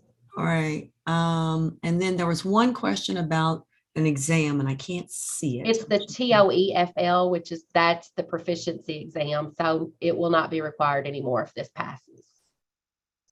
And action, like I said, I think on here they are going to, I guess, accept other, not just the NCLEX in English. So we will be taking other foreign schools. And that the National Council of Boards does not support that because not all of them are the same quality as the NCLEX, but we'll just have to do what's in our statute. Thank you, Kelly. I really appreciate your time and your expertise, and also your support of all nurses in the state of Kentucky. I know that that's not really your mission, but it makes a tremendous difference that you do not think that supporting the safety of patients is not congruent with supporting nurses. So thank you again. You're welcome. Okay. Everybody, what a day, right? And so many of you have stayed with us, and I just want to say thank you, thank you, thank you. It's been a wonderful day that we've had standing up for Kentucky nurses. And I think it's time to share a few things that KNA has done for you lately, in conjunction with the KB, of course. So I would like to start off with talking a little bit about our survey of Kentucky nurses that we did in October. In one of the breakout sessions, I talked about that just a little bit, but it was a survey that we did in September where 850 nurses told us why there was a nursing shortage and also what we needed to do about the nursing shortage. And so based on that, we developed a plan to ask the governor for $100 million to support Kentucky nurses. And you heard a lot about what we wanted to do with that $100 million earlier in the day, but I just want to say that one of the things that we want to do concretely is to provide a retention bonus. And it wouldn't be enough, a lot of money, because there are 89,000 of us. And our thought is, and our plan is that we would give a retention bonus to every nurse in the state that has stayed in their community and supported their community. So it wouldn't just be for what legislators have typically thought of as the COVID heroes, but all of the COVID heroes that have worked in places like corrections and public health, hospice, home care, in addition to those who work in hospitals and long-term care, including the faculty that continue to teach so that nursing students could learn and become registered nurses. Also want to mention that we have our current events on our website, and our website is packed with information, including news and announcements and things that change quickly, like this news SB 10. We have our advocacy portal, as Brittany mentioned. If you would like for us to support an issue or some legislation, you will need to go to the advocacy portal, click on submit your your information, and it goes to the GA cabinet, then to the board of the KNA board for approval or not being approved. Also, if you are interested in doing research, we have a very fine research process, and you can go to the Education and Research cabinet and click on the research to apply to have KNA to support your research activities. One of the most important things that we have done in the last 6 months or so is to submit a proposal to the Kentucky Board of Nursing to have mandatory education for every nurse in the state as a condition of relicensure for October 2022. And that mandatory education is 2 CEs on preventing nurse suicide, where we can protect nurses, and then the other are 1.5 CE to have implicit bias training. The Kentucky Nurses Association, as part of our proposal, told the KBN if they would approve these very important mandatory CEs, that we would be responsible for developing the education. We will have that education completed by April 30th. It'll be on our learning management portal. It'll be available 24 hours a day, 7 days a week, so that everyone will be able to take it. And it will be very, very inexpensive. And let me just say, if there is one nurse in this state who is unable to pay the $5 that we will be charging, please contact me. You can contact me through the website, or you can contact me through my email address, and the KNA will support you if you are unable to financially afford the $5 for the class. Also, we've been doing the social justice movie nights. We did 6 last year. We will be doing 4 this year. The last one was on Black maternal child health. And then this time will be April the 21st on chronic kidney disease. We also, as Kelly mentioned, if you would like to be appointed to the Kentucky Board of Nursing by the KNA. It is a members only activity. So you need to be a member of KNA and submit your application. It is reviewed by the KNA board, and then recommendations are made to the governor's office for that appointment, and the governor makes those appointments. In the wake of the tornadoes, Dr. Grant mentioned that in his talk this morning, the KNF raised $21,000 to support the victims of the tornadoes. And we still have about $15,000, and we are waiting for those chapters in that area, Penny Royal, Madisonville, and Reach, to tell us how they would like to allocate the money to support their community. We also did a raffle last year, the KNF, and we raised about $21,000. In that, that money goes to scholarship for nursing students. So nursing students can apply usually around conference time, starting in July or August, to be able to receive that scholarship information, and also to be eligible for the scholarships. We have been working with health departments all over the state. You heard a little bit about that from several individuals.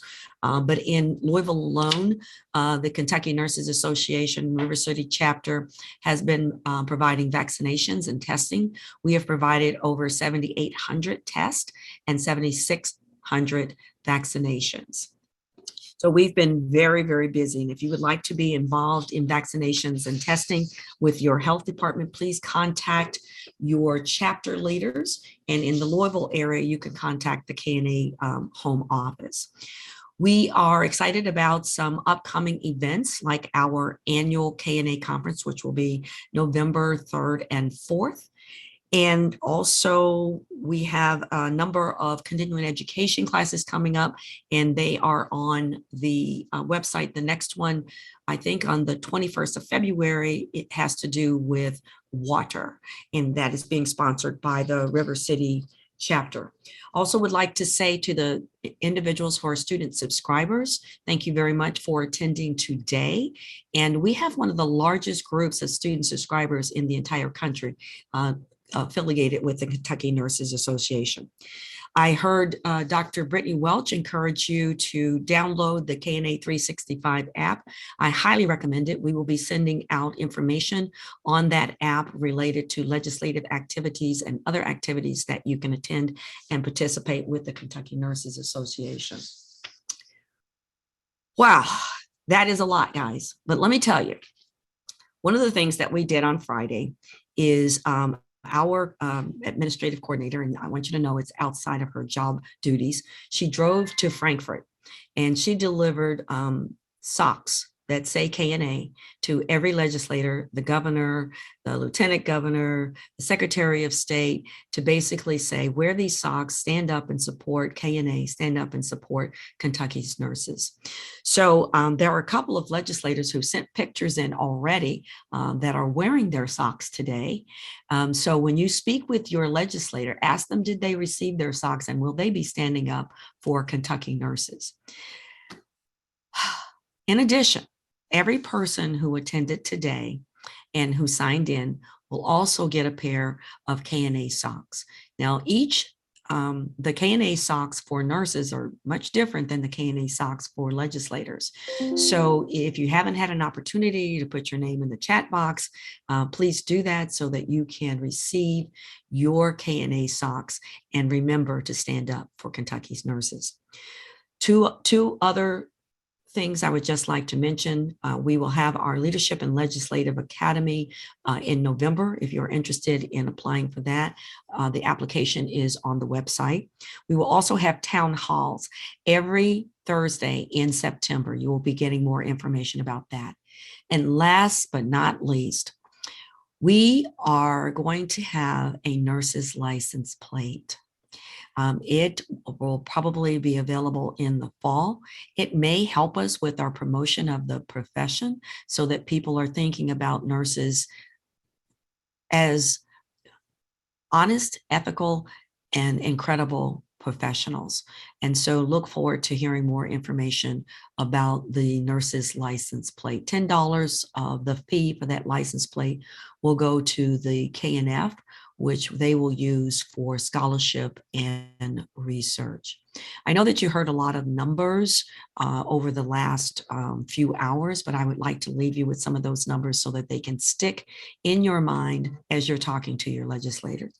One would be, there are 89,000 nurses in the state of Kentucky.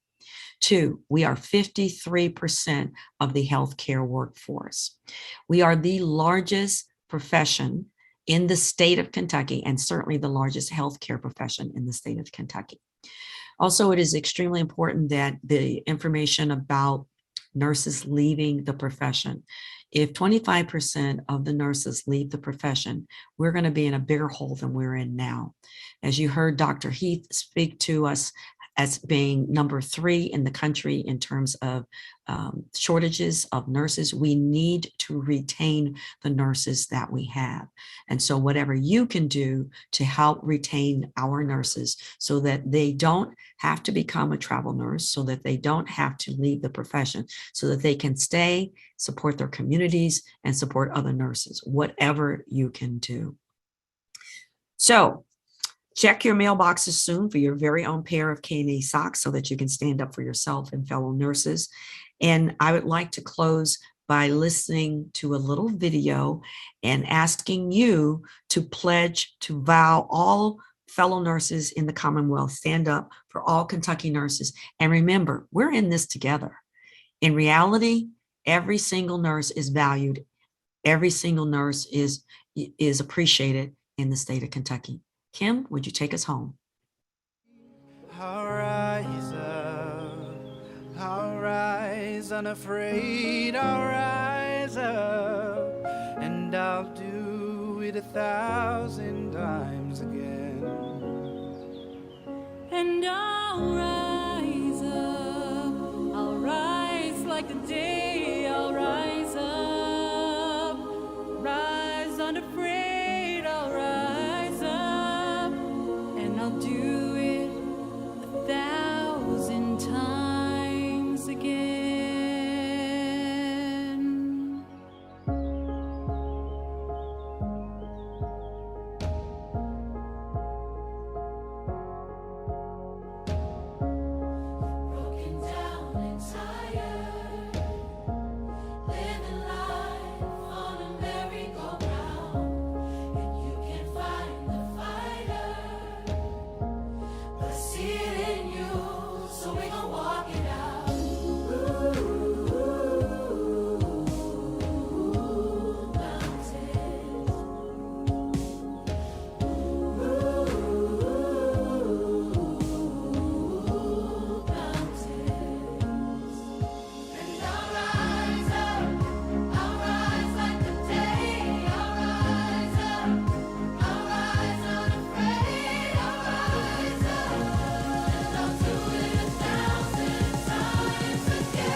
Meta, did you have any parting words?